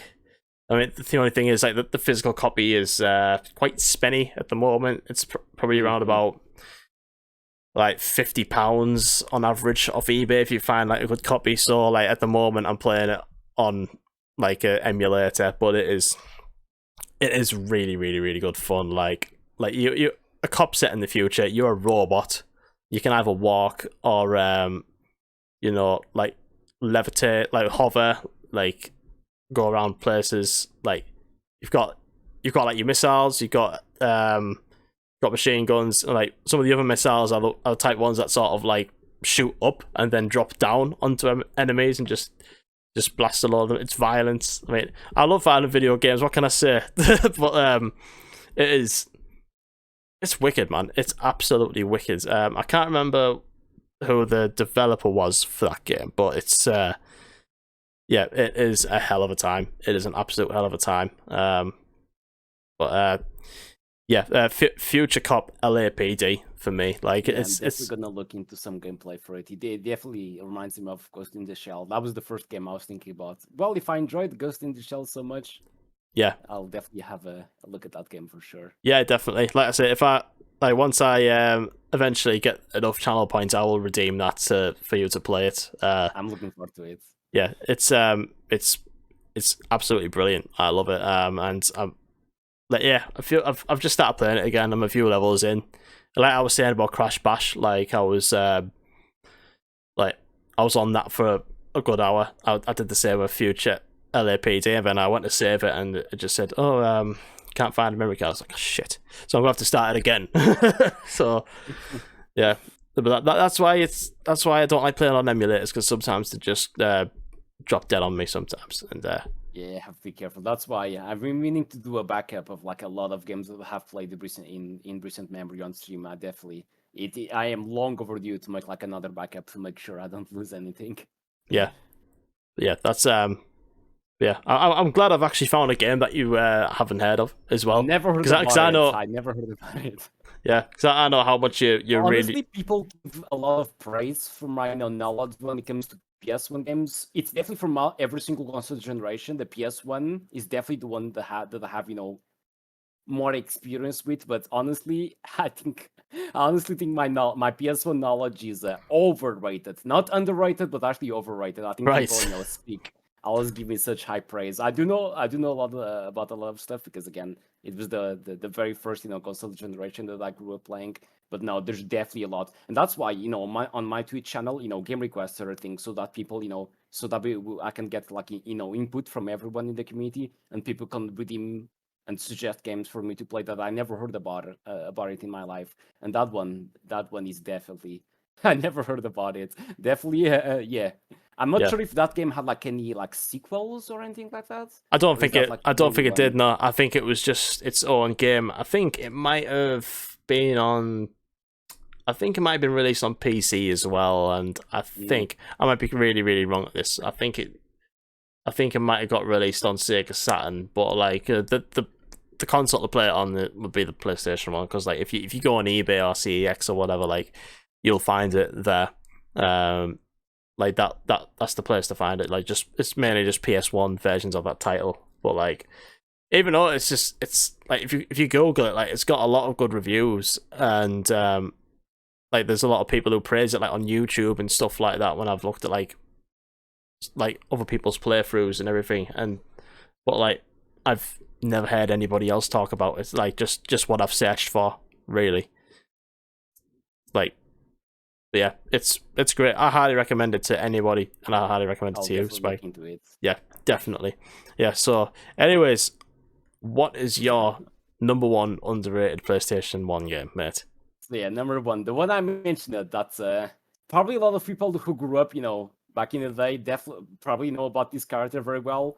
It even got a remake, and that's the thing that put me a bit, hesitant about bringing it on the list. But honestly, I don't think this franchise got what it deserved. And even though it got a remake like about 4 years ago or something like that. And so again, 2 entries. Same thing with Mega Man Legends. This series also got 2 entries on PS1.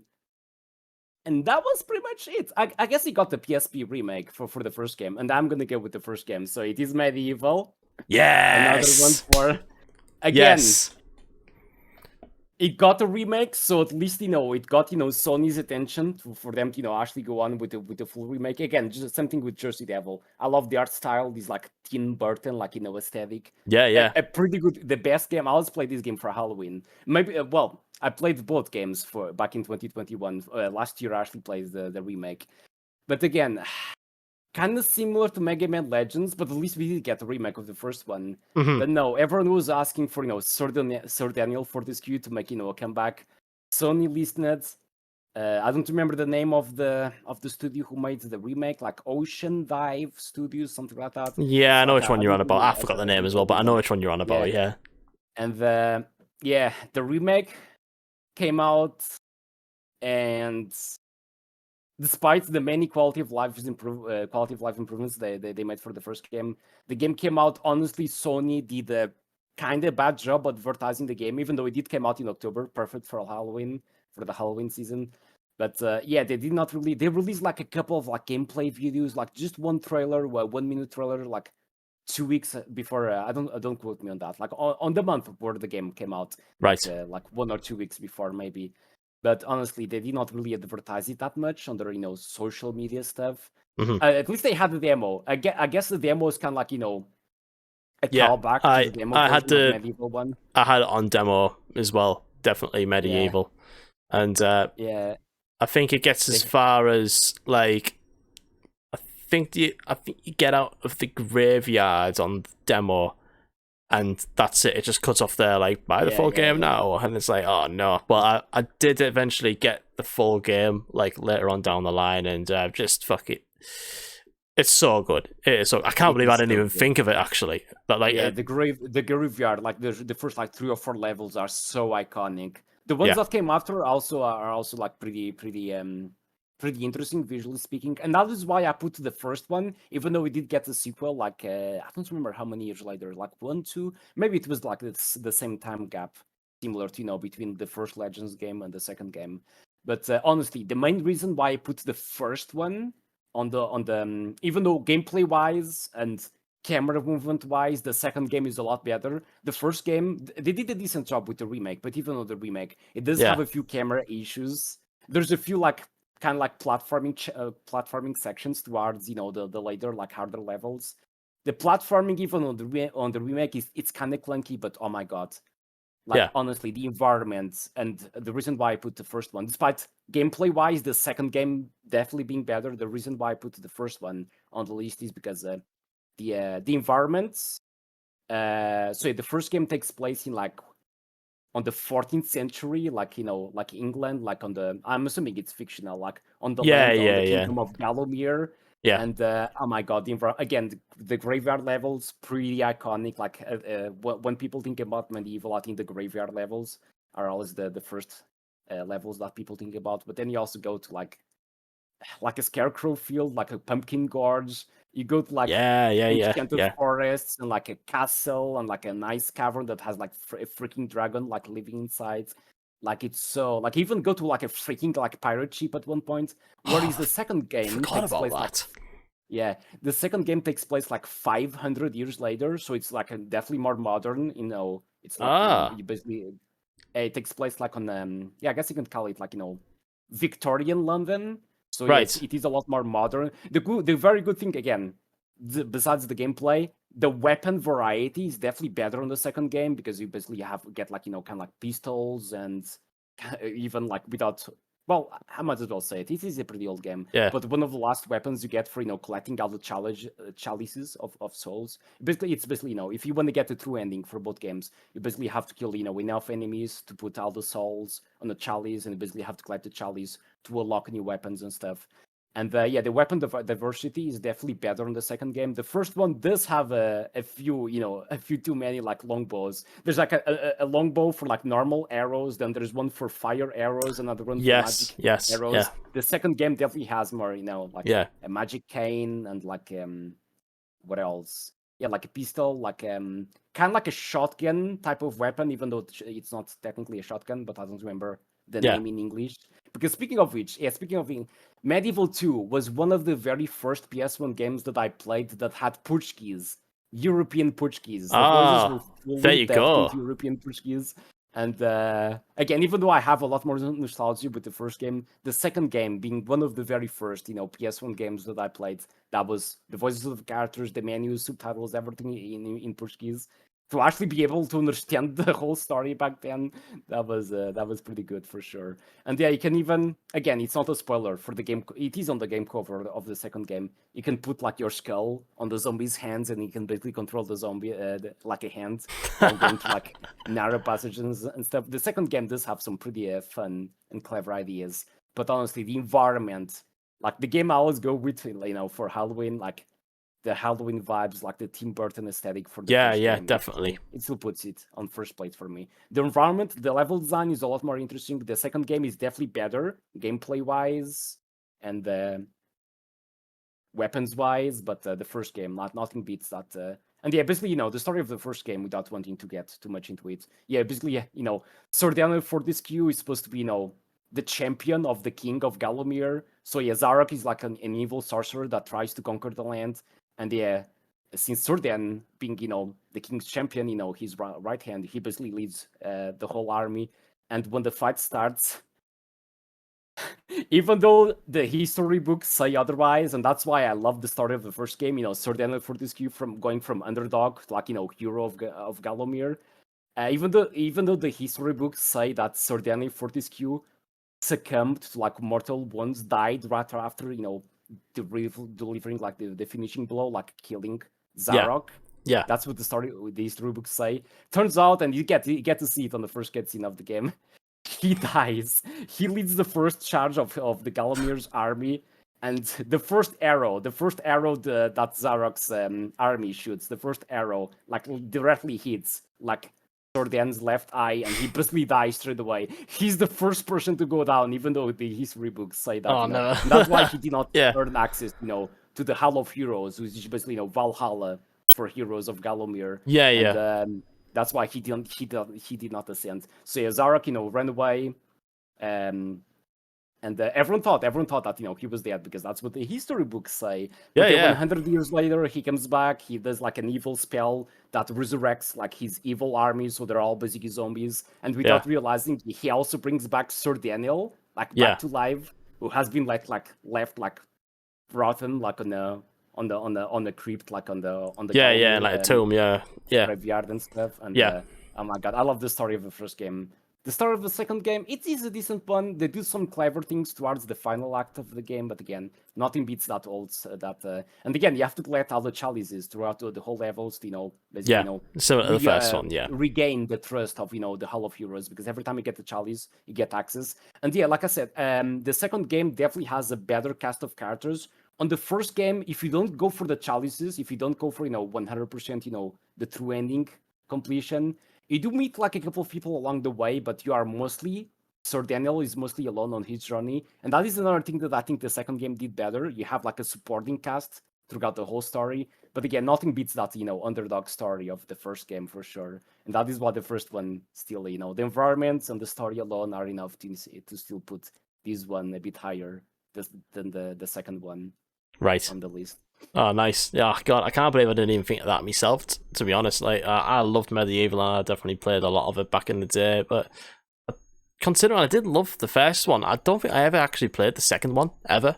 Like, I've just always, like, remember the first one, and I've never actually played the remake, purely just, I've heard it's not all that good. It's not really worth the getting remake, into. again, they tried their best. There's still the camera is the camera is so much better on the second game. But yeah, on the remake, they definitely made things a bit better. The combat is definitely a bit smoother, despite still there being a bit of jankiness. The camera is not nearly as bad. The camera of the first game is rough. It gets stuck on the corners like pretty easily. But yeah, despite their best attempts, yeah, the remake, the sales were not great. Reviews wise, it got like like sixes, like seven, like low sevens, six, and Yeah, unfortunately, that is why since it underperformed both sales wise and reviews wise, I do consider especially the very first one to be underrated. definitely. But, no, because of the sales, I don't think. I wish they would make a remake of the second one next. Yeah. Because the second one, the way the story of the second one ends, and like Mega Man Legends 2, the way the story of there's actually two endings, but the overall the way the story of the second one ends, it's okay. I'm okay with it, but I wish they would at least do a remake of the second game. I'm okay not having a Medieval 3, like a full brand new game. I'm okay with that, despite really wishing they will make like a brand new PS5 fueled, with all the gimmicks how they get on PS5. Yeah. Sometimes. Yeah, sometimes with some games, it's best to just like that's it. That's all you're getting. Like, visually speaking, they hold up. They both hold up pretty well, honestly. Definitely. Yeah, it's yeah. I think I played it quite recently. To be fair, like I've got it on my PlayStation Vita. Fully enough, like not the remake, just the original one, and like that, like that's just good fun to like play while I was on like my break at work, and like it still holds up today. Definitely visually looks great, as you were saying, and I think it's just like unique in general. Like whereas more sort of like zombies coming to get you or anything like that, sort of set like in a modern era where like you've got a gun, you got to shoot them. Whereas this one, like their caskets literally rise up from the ground and they come to get you, and you have a sword. Like it's just like little details like that, and like seeing like the little hands walking around and everything. Like it's got a lot of character. It's got a lot of humor, and yeah, for sure the humor is great. Yeah, I'll have to. I've never actually finished the story of Medieval, but I used to go through like stages like back then of the PlayStation. Like if a game was like really, really, really, really, really good, then I'd finish it. Whereas some of them, like I used to sort of like repeat like the first few levels just because I really liked them. So or I was just stuck because I wasn't like that much of a good gamer back then. I mean, still not now, to be honest.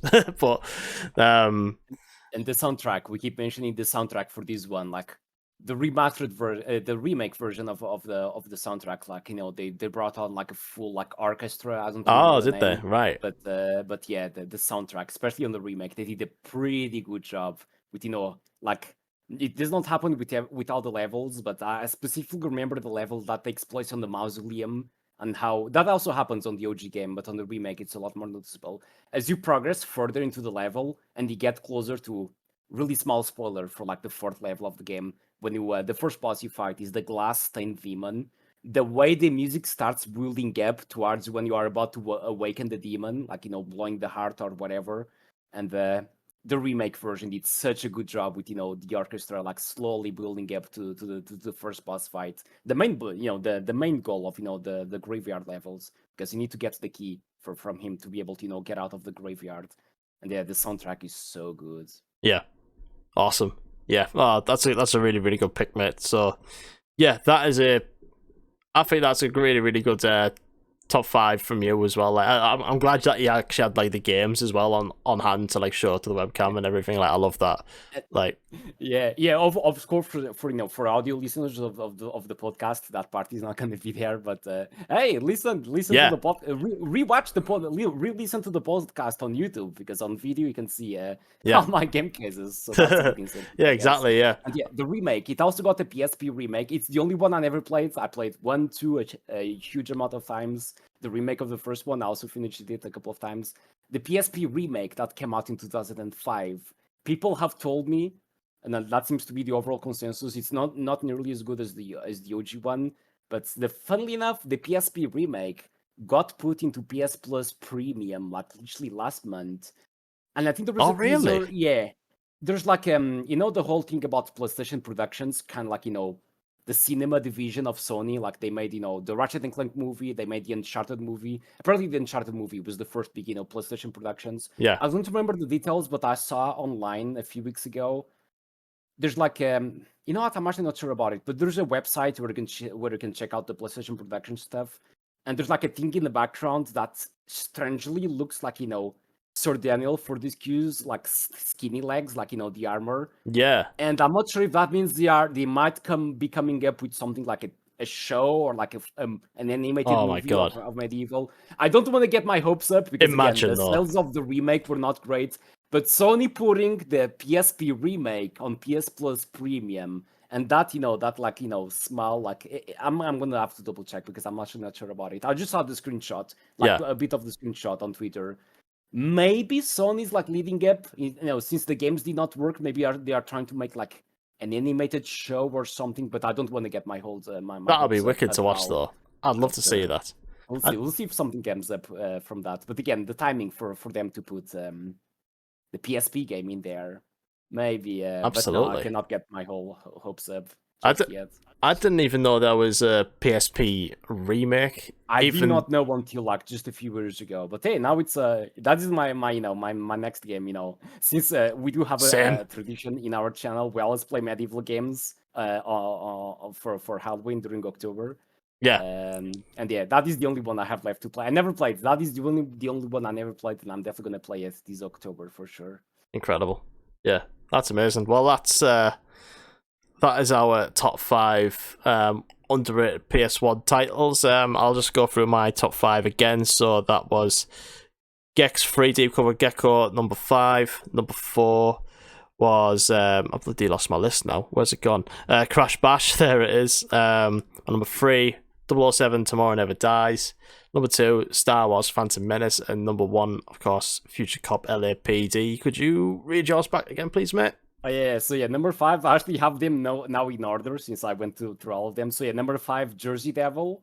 Number 4, Ghost in the Shell. Number 3, Miss Pac-Man Maze Madness. Number 2, Mega Man Legends 2. And Medieval takes the first spot, the first Medieval game. Awesome. I'm going to have to replay a couple of them and like introduce myself to a couple of those as well. Like Mega Man Legends 2 I've not played before, and same with Ms. Pac-Man, Maze Madness, but the rest I've played before, and they're all wicked.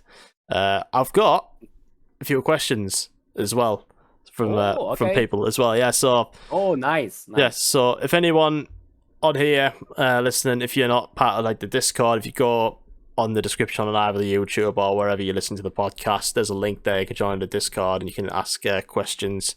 And same with Instagram as well. If you follow me on Instagram, I do the stories. Like if you reply on the stories, you can put your questions in there. So that's really, really great. So let's see. The first question comes from none other than Haley Taylor, my GF. So she's asking you, Spyke, what do you think of Rugrats: The Search for Reptar? Ha! Oh my god, that one. I actually had the physical copy. It was so there were a few games that I sold, like, well, my mother and my brother sold it on a local event where they were like kind of like a garage sale, I guess you can call it that. Yeah. So yeah, it was like games like Gex, Deep Cover Gecko, and Action Man and stuff. But there were a few other games. If I remember correctly, those games were Hugo, both Rugrats games, Search for Reptar, Yeah. and the one based on the animated movie Rugrats in Paris, I think it was. Yes. And The Little Mermaid 2, I believe, which I actually played on stream a while ago. But yeah, Search for Reptar, I played that one on stream. I think it was a redeem. I think it was actually a game request from Emma is a sync. Again, the second time we mentioned Emma on this podcast episode. And yeah, I think it was Emma who redeemed Rugrats Search for Reptar. Hell yeah, Emma. Going back to that game, after only having played it like a couple of times back in the day, and again, those games in specific, I basically lent them to my cousins because yeah, that was many years ago. They don't even have those ones anymore. They lent them to, like, you know, when they grew up, they basically gave them away to like a charity institution or something. So those games are, well, I hope they found, you know, they are in a good place now. But yeah, Search for Reptar and Rugrats in Paris, I had both games growing up. And yeah, Search for Reptar, going back to that game on stream like a couple of years ago. It's so fun to play, but oh my god, the soundtrack, and even Emma when she was there. And yeah, I'm pretty sure it was her request. I'm gonna have to double check, but I think it was the soundtrack. Oh my god, it is basically the music that you can expect to see from, you know, the TV show. The music, it's basically it's quite exactly obnoxious. It's like, but if music aside, the gameplay, it is still a fun one to play. It's basically another game that you can finish in just one single, you know, play session, just like 3 hours. You can actually, you know, do the final level. It's not even a boss fight. You can actually do the final level without having to get to do all the levels. There were a couple of them that I was not able to do because they put me on the last level as soon as I finished getting enough pieces for the Reptar puzzle. It was a fun one, but oh my god, the music is it is the music you can expect to see from a TV show, but it is not. Listening to it nowadays, it's like, it's always the same. It's quite. No, it's still fun. It is still fun to play. You know, the golf mini game, or is that Paris? No, I think Rugrats. I think so. No, I think you do play the golf game. I think you do the golf game on Search for Reptar, because yeah, I think it is. I think it is on both Paris and Search for Reptar. The golf mini game is still as fun as it was back then. Overall, it is a fun, you know, collection of like mini levels. It is a fun one to go back to. Music aside, obnoxious music aside, it is a fun one to go back to for sure. Yeah, the music can be quite jarring, kind of, like, especially like when you're doing the like the bit where you run away from like the goose with the teeth in its mouth. Like, I know a few people who go back to back to that and say it's quite dark, that bit, isn't it? it's quite terrifying, like, going back to it. I thought it was quite terrifying back in the day, to be fair. Like, going back to it now, I was like, nah, it isn't that much. It's quite jarring, but that's about it. And yeah, the repeated lines on the tutorial, and that has kind of became a meme on the channel. On the tutorial, what's the name of them? Tommy? Is that the name of the baby that you play as? I have no idea. Tommy, I think it's Tommy. Yeah, there's Chucky as well, isn't there? Like, oh, Chucky was my favorite. Like, growing up, Chucky's the ginger one. For some reason, yeah. And yeah, I think he plays Tommy on kind of like the tutorial level. Oh my god, the repeated lines. There's like 2 or 3 lines he keeps repeating over and over again. Like, look at this stuff. There's so much stuff. Look at all this stuff. And that's a meme on the channel. Like, just spending like 5 minutes on the tutorial level, and we got to hear that like more times than we should, for sure. So yeah. Obnoxious music aside, really annoying and repeated voice lines aside, the gameplay of that game is still still fun to go back to. Oh, definitely. Yeah, I played it on stream. It was, when was it? I played it. It was when I did my first 24-hour stream, and I thought Oh, right, I remember. I think we raided you. I don't think I was there for Rugrats, but I remember we raided you. I think you did. Yeah, actually, I remember. Yeah, I remember that. But I played Rugrats, and like, I finished it about an hour and a half. I was like, oh, fucking hell, it's done. But like, it's so quick. You don't even have to do all the levels. Just collecting enough pieces to fill the puzzle is enough. And then the game puts you on the final level immediately. That's what I meant when I said you don't even have to play all the levels to finish it. Yeah. All credits. So yeah, that's Haley's question there. Let's see. We have one from Cam Chappers, shout out. Oh, we have one from Cam in the Discord. She said, this one's for Spyke. specifically because she's actually asked this question before on my podcast. She said, "What's one game that you would say that everyone has to play at least once?" From PS1 in specific, or I think just in general, any console. Oh boy, I don't know. Like since the theme of this episode is like underrated games, oof. From all, I'm still gonna stick to what I know best, which is PlayStation, franchises. Yeah. I would like to come up with one that not many people know about, but honestly, the list is so big. Oh my god, I don't even know where to begin with. Obviously, the ones the ones on the top 5, I want to get with a completely different one. Oh my god, I don't even know. Let me think. Yeah, that it is a pretty good question, but it's kind of putting me on the spot. Yeah, definitely. A good one. Yeah.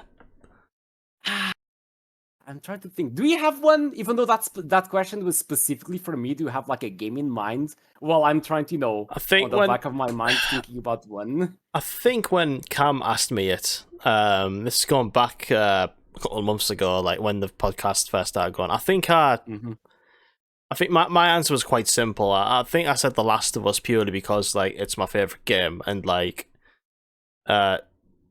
it's one of them. Like I know of a lot of people who are quite skeptic about it. They're all like, "Oh, everybody says I need to play it, but I can't be bothered." And then like when they do play it, they end up turning around saying, "Actually, yeah, it's one of the greatest games of all time." So I think it was Last of Us that I said for that one. I can't remember. But my answer could change tomorrow. That's the thing. Yeah, that's the thing. Like, I'm trying to come up with one like that maybe not many people know about, but yeah, I think I'll go with. You know what? Speaking of, yeah, even though it's nothing related to my top 5, but keeping up with the theme of series that I wish they would bring back that we have not heard about anything in ages, the Infamous series that started on PS3, and I know Cam Chappers is like a big fan of MCU and superhero stuff. Yeah. The Infamous games, well, specifically, I only played the first one. I saw my brother back in the day when we were living together do a full playthrough of the second one. I never played the second one myself, but between all three, and yeah, there's like the first two Infamous that follow the same protagonist, like Cole McGrath. I think that's his name. So those two on PS3. Oh yeah, it also got like a Halloween themed DLC, like Festival of Blood. So yeah, I guess you can keep up the theme of good games to play for Halloween, I guess. Yeah. But yeah, Second Son is also a good one. Second Son, when it was supposed to be a release title for the PS4 console, it got delayed a few months for some reason. I don't remember. Probably because they needed extra time to polish. So yeah, I think it came out like in March 20. Yeah, the PS4 came out in November 2013. So yeah, that game came out in March 2014. It took me like many years. It was only when it was available on PS Plus as a monthly game or whatever that I finally got to play Infamous Second Son. But yeah, the Infamous series overall, the first one is pretty good. The graphics of the first one have not aged that well. Like the character models are kind of like early PS3 type of stuff. But the way the story is told, and I think that's why they put a lot more emphasis on the first one, since the character models don't have that many, facial like expressions, don't have much detail. But the way the story on the first game is told, kind of like in comic book panels type of style. All right, okay. It is pretty good. The second one definitely relies more, puts more emphasis on like in-engine like cutscenes and stuff like that. But yeah, between all games, yeah, I'll go with the first one. I'll go with the first one still to keep up with, Fair. Since Second Son came out on PS4, it was almost a launch party. Since then, we have not heard anything. And it kind of reminds me because Cole McGrath, the protagonist of the PS3 games, his main he has mini spoiler alert, even though that was on the trailers for the second game. But Cole's main power is basically like electricity based, and now you have the Spider-Man games on PS4 and PS5 coming out. I'm pretty sure that with the fancy gimmicky stuff they can do on the DualSense, like bringing up again, they will probably go with a brand new protagonist, just like they did with the PS4 game. But they're using DualSenses, like haptic feedback or whatever. Yeah. The options are endless with those controllers. Like they're incredible. Yeah. And But yeah, the first one, the series overall, but yeah, the first one in specific. Again, the way the story is told, what they found, as a way to how do you say it? Yeah, since the graphics, the in-game character models don't look that great, the way the story is told through comic book panels. Yeah, it reminds me a lot of what? Speaking of the Metal Gear Solid franchise, Peace Walker. The way this Peace Walker, in my opinion, is good one of the shout. most underrated MGS game from the MGS series. The way Definitely. the story is told on Peace Walker, again, to accommodate for the fact that because that game was originally a PSP game, then it got an HD port to PS3 to the PS2 console, and Yeah, yeah. eventually I'm guessing it's gonna get ported for the Master Collection, Volume 2 I or hope something like so. that. I hope Probably, so. yeah. Peace Walker is definitely gonna be on the second one. Yeah, And yeah, I surely. love the story, the way the story is told, through comic book format. Yeah, I will go with the first Infamous. The series overall, since next year it's going to be 10 years since we got a new Infamous game. Really? They did Okay. get a DLC. They did get a DLC with one of the side characters you meet. I don't remember how further when Second Son came out. I don't remember how much time it took until the DLC came out for that one. But even then, it's been roughly 1 decade since. And yeah, Sucker Punch. Sucker Punch is the developer for that series. And now their most recent game was Ghost of Tsushima, which again an amazing game. I'm gonna play at some point. Yes. It was also Sucker Punch. I think they have already confirmed they are working on a second Ghost of Tsushima. So if Sony decides to bring back Infamous, they might give it to another studio. So we'll see how that goes. But yeah, since we have Spider-Man 2 coming out next month, that reminded me of another PlayStation franchise. Yeah. That also superhero themed. And getting the type of stuff they did with Miles Morales, like Venom strike abilities and like bio electricity or whatever they call it. Yeah, doing that type of stuff. If they go back to it, I'm pretty sure they're gonna go with a brand new protagonist, like they did with Second Son. Yeah, there's like so much stuff on PS4. They could already do so much, and visually speaking, honestly, Second Son, which came out almost 10 years ago, I think visually speaking, the special effects of the powers and stuff still hold up pretty well. So I would love to see, a new one on PS5, but we'll see. Yeah. Awesome. Yeah, I've never actually played any of the Infamous games. I've always been aware of the name. I've always known its existence. I've just never played it. But yeah, Peace Walker is awesome. That's a definite underrated title. And sure. I've got one more here from a good mate of mine called J.K. Smith. He's actually been on the podcast before. He did a top 5 metal band one with me, and he's asking, his question is, was the first level of Driver the hardest first level in history of games?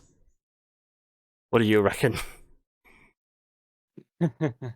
When I was a kid, and I still have Driver, I don't want to waste time like bringing up the game case, but yeah, Driver, that mud reffing, like parking, what do you call it, parking lot in English?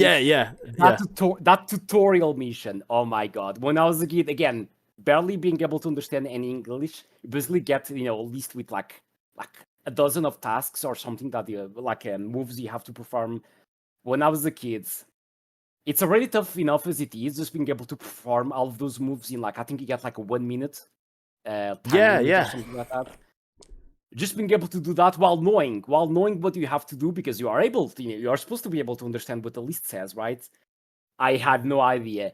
I basically kept doing crazy maneuvers over and over again until I saw one of the words being crossed off the list, and it took me ages.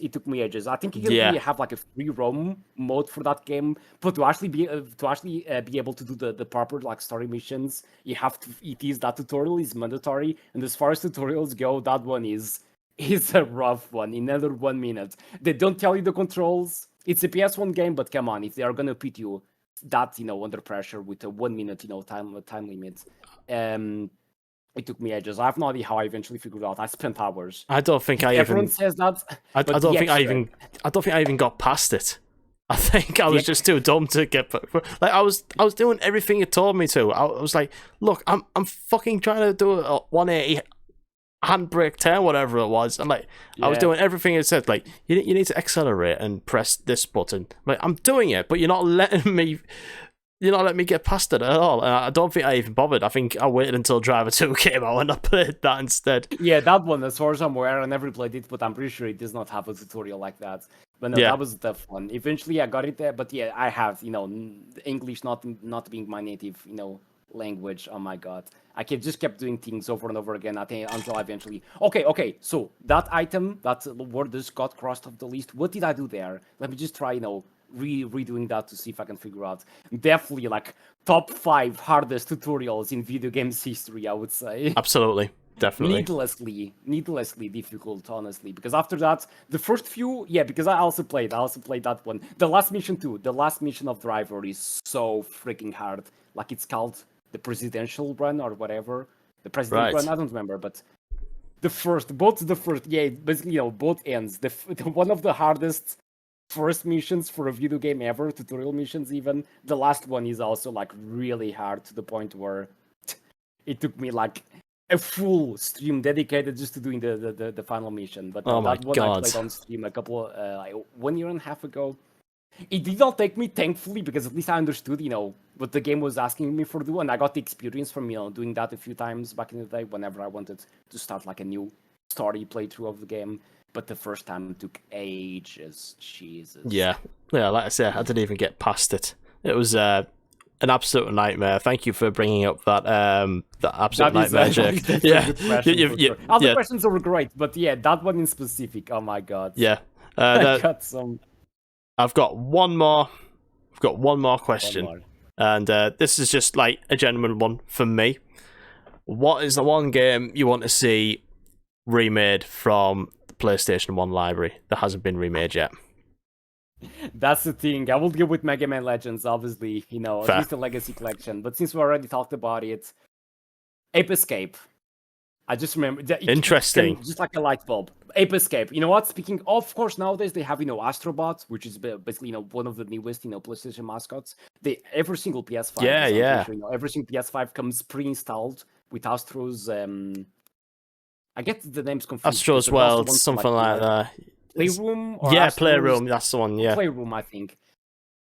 So yeah, nowadays when it comes to doing, coming up with a showcase for the fancy stuff that, the brand new controller can do, Ape Escape on the PS1 was basically the equivalent to Astrobot nowadays. It's basically, the very first game, and so far the only game, as far as I remember, the first Ape Escape game is the only PS1 game where you needed to play with the DualShock controller. It was not playable. Oh, right, okay. The OG release. You had to play, because the whole gimmick about Ape Escape is that you had to play that game with 2 analog sticks. The left one to move. It's actually, the funny thing is the name of the protagonist is Spyke, but Spyke with a Y, not with an I, not with a Y as it is. My name Spyke20. And that is kind of like where I got the idea for the name back in the day when, Spyke20, my nickname that I use for like pretty much everything. It does go all the way back to the early PS3 days when I was thinking about something I could go with, and for some reason I was young back then, and I was like, you know what, Ape Escape is one of my favorite PS1 games. I do have a lot of. Right. I got it for my birthday for the year when the game came out, so that game does have a special place in my early gaming days. Yeah. And so yeah, that's what kind of like, a bit of the origin story for my username, I guess. Yeah. But I just decided to go with a Y because I don't know, I was an edgy kid or whatever. Yeah. But yeah, I would love with the PS5 stuff, like obviously nowadays, not many games do that. Well, I have not played that many PS5 exclusive games to know how much they have, incorporated all the fancy stuff, the DualSense controller can do. Same at the moment, and Astrobot has kind of taken the place for that, but I would love to see an Ape Escape remake with, the fancy stuff you can do with the DualSense controller. I would go with Ape Escape for sure. Yeah. That one came out. That's a good shout, yeah. I remember that one. I would love to see Ape Escape remake with, since it was pretty iconic to showcase the watch. And yeah, basically control Spyke with the left unlock and the gadgets. All the gadgets that catches, they are all using everything related to using the gadgets, catch monkeys and defeat enemies, is assigned to the other unlock stick. So yeah, that's basically how they. It's almost like a showcase for the DualShock controller that's released like in the late 90s, I think it was. I don't remember the specific. Yeah, it did come out a lot later. Yeah. I would love to see a remake of Ape Escape for sure. That is, I'm actually glad because Ape Escape, if I have not remembered that one on the spot after the podcast is over, I'm pretty sure, like later tonight, I will be Ape Escape, of course. I would have be, I would feel bad about, I would feel sad, not bad necessarily. I Yeah. would feel sad about not remembering that game for sure. So yeah, Ape Escape. Yeah. Come on, Sony, give them to. Yeah, come on, give know. it to the people that want it the most. Definitely. I've not played Ape Escape at all, but for me, the remake that I want, hands down, after how good all the Resident Evil remakes are at the moment, I just want a Dino Crisis one. My God, that is like, I actually got a full game request for a full game playthrough request for that game like a few days ago. We're gonna do. I'm waiting to play closer to Halloween. We're gonna do a full playthrough of Dino Crisis later. Yeah, I played Dino Crisis as a game request. Like, I think you know what? Shout out to Jurassic Park, Dana. She was actually the person who redeemed that one. I think we played it like early 2022, something like that. My very first time playing Dino Crisis. I don't want to spoil anything about it, but there is a big jump scare moment. Considering how old that game is, there is a big jump scare moment that I'm really happy I did not get it spoiled for me. There's a pretty funny clip of it on my Twitch channel. Yeah. That I think Seasonit made it. I'm so glad I did not get that moment for me spoiled, because apparently, according to what people said, it is a pretty iconic moment. And there we go. You guys get to see my first reaction to that moment. Dino Crisis. Only played it for one stream yet, but like I said, we got a full game playthrough request now a few days ago. We're gonna go back to that one, and I'm looking forward to that one to see what the fuzz is all about. We played it for about 4 or 5 hours. I almost got stuck on a puzzle that involves like changing the placement of pipes or whatever. So that puzzle, I was able to figure it out eventually. But when we get back to that game for a powerful playthrough, I think I'm actually gonna go back through the VOD to see how I solved it, because it was a while ago when we spent some time on that room. But that is a good one for sure. There's so many people. Like, honestly, Capcom, come on, Dino Crisis. Give us Dino Crisis. Exoprimal or whatever it's called. I never played that game, but I know from the little that I have seen and the reviews are kind of meh, especially the thing about being mostly like an online game type of thing. Season passes and stuff. I didn't play it solely for the purpose that I've just been looking forward to a Dino Crisis remake. That's how like I've been. I forgot my train of thought. The word is, I've just spiteful, I guess, for lack of a better word. Like, I'm not playing another dinosaur themed game until Dino Crisis remake comes out, because like, why not? Like, because it's sort of its gameplay is kind of similar to like the old Resident Evils from back in the day, and like. The first one in specific. The second one is a little bit different. I also played the second one a few months ago. I prefer the game of the first one, honestly. The more like, survival horror aspect. I prefer the first one for sure. Yeah, definitely. Yeah, give us it, please, Capcom. Anyways, I think we might get lucky. Honestly, Capcom has been like we were just talking about in terms of the Mega Man games. They have been on a pretty good streak for remakes, like Legacy Collection, like remastered. Of like old games. They have been on a pretty good streak, so there is hope. For Dino Crisis, between a remake or a brand new game of Medieval or the third Mega Man Legends game, and all of those, including Dino Crisis. Dino Crisis, honestly, it's the one like that's where it's more. It has to be done. It absolutely has to be done. It has the highest chance of actually. I will. Sure. The second they drop that, I'll be like pre-order, collector's edition, whatever. I will get it. But yes. Yeah, I think we're gonna get lucky with that one. I think we are. Not sure when, but eventually, I think Capcom, they have been listening to so that's why I'm secretly hoping for Legends 3 or Legacy Collection of the first two. But no, Dino Crisis, there's definitely the fan base for Dino Crisis is definitely more vocal than the one for freaking Legends. Yeah, definitely. Hopefully it'll happen for either one of those. But anyways, Spyke, thank you very much for being on the Mastercast.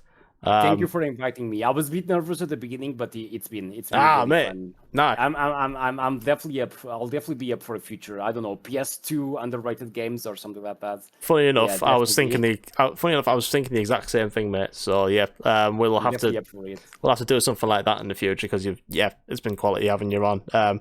Don't worry, I It's won't. really I won't. Thank you again for inviting me. Thank you for thinking about me. From everyone who you could have, asked to do a podcast, especially when it comes to PS1 games. Thank you for. Not a problem at all, mate. Not a problem at asking. all. Yeah. Anyways, where can people find you on your socials and everything? Okay, so that's the ending moment for the. Again, I do listen to a couple of like gaming podcasts, and like actually being on the position of one of the guests as opposed to just being like a viewer/listener. It is like, it kind of feels weird, but sure, you can follow me on twitch.tv/ Spyke20, Spyke20, with a Y, like SPYKE20. It's basically, the name I use for like pretty much everything. So on Twitter, or I guess X, even though I think the URL, as far as I remember, it's still twitter.com. So yeah, Spyke20 on YouTube. I put like, archives. I have been, over time, slowly editing, VODs of playthroughs of games that we played all the way back in 2021. It is a slow process, but with like a 2-year gap at this point, but I have been slowly working my way through all the VODs because I do keep, a VOD of all the streams. So yeah, YouTube channel, Spyke20, Twitch channel for obviously live streams, Twitter. Indeed, that's pretty much it. Awesome. If you enjoy retro games, well, that is. Sometimes we also play more recent games, especially now. Right now, with Spider-Man 2 coming out next month, we have been going through Spider-Man on PS4 and stuff. But this is still mainly now at its core. It's still mostly focused on retro games, with a special emphasis on PS1 and PS2 games. But yeah, that's pretty much it. Yeah, awesome. Have you got any? What are you streaming at the moment then? On the old Switch. Okay, right now, so it's Spider-Man.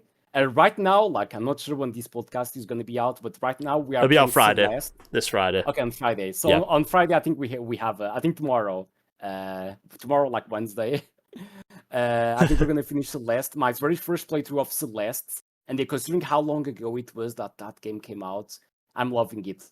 It's one of those like retro throwback 2D platformer games, really challenging, but the fun type of challenge. And I cannot believe it took me like 6 years to finally play that game. But yeah, I'm glad. I'm happy to be doing it on stream. So Celeste, on Fridays we play. We do have like a channel point redeem for that. That you mentioned it earlier on the podcast. It's basically you can redeem PS1 and PS2 games for us to play on Fridays. So Friday it's basically the slot for game requests from the community.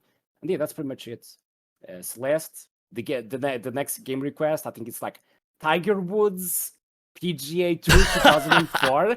It's a golf game. My only experience, speaking of Rugrats, the only experience I have from golfing stuff in games is the mini games from Rugrats and from the Mary-Kate and Ashley games. That is kind of like a meme. Mary-Kate and Ashley, games, my goodness. We played through the whole trilogy. See, that's the fun thing about game requests. Some people choose, sometimes people choose, games that are like really silly but end up becoming long-standing memes. I think you can say at this point the Mary-Kate and Ashley trilogy. I call it a trilogy because there were 3 of those games on PS1. That game, especially Magical Mystery Mall, became a huge. Even up to this day, we still have like sound alerts. One sound alert in specific referencing Magical Mystery Mall, and so yeah, I want to see how well, since when it comes to video games, I think I played like back in the day of demo discs and stuff. I might have played one of those golf games, but no, at least in recent memory, the only type of golfing stuff I've done on games were the mini games from Rugrats and stuff. So I have no idea how that one is gonna go, but I'm looking forward to trying something different, and that is one of the main reasons why the game request system features it, so that people can redeem stuff that I would never think about bringing into the stream, but just slow it. That's a way of discovering new things as well, like exactly, like getting out of my comfort zone and like learning things about. Again, people definitely overrate my PS1 knowledge. I do know a lot about PS1 games overall, but no, people have been redeeming, just like the one you mentioned, just like the I'm blanking on the name. Let me just look up real quick. Future Cop. Never heard about Future Cop. If you go to my list, there's been so many games I never heard about in my life, but when people redeem it and I have a chance to play it on stream, it's always a fun surprise. Yeah. So, that's basically it. Yeah, sorry about the huge, No, no need to apologize, mate. No need at all. But yeah, again, thank you very much for being on the podcast, mate. We'll have you on another time, and thank you for having me. It's been a lot of fun. We'll do a PS2 one for sure, definitely. Okay. See you later, mate. Bye. This is the fake bye. Goodbye. And there we have it. Thank you very much, Spyke20, for coming on the podcast and talking about his top 5 underrated video games. It was an absolute pleasure to come on and chat all things PlayStation 1 with him. Like, you know, considering he was saying that he was nervous before coming on the podcast, never done it before, like, he handled it like an absolute natural. He was great. He was very charismatic. He was very, very passionate about the games he was talking about. And the thing I loved the most about as well, he had the actual physical games to show on the webcam. So, like, if you're watching on, like, YouTube, like, I hope you enjoyed that little bit as well. But, yeah, thanks again, Spyke. I hope you really enjoyed the podcast. I will see you again next Friday. I did see Trivium on, when was it? Sunday, just gone. Yeah. So I'll talk about that, and I don't know. Let's see what happened. Well, see what else happens until then. But yeah, I will see you again on Friday, and yeah, hope you enjoyed the podcast. Thanks again, Spyke. Peace out, everyone. Yeah.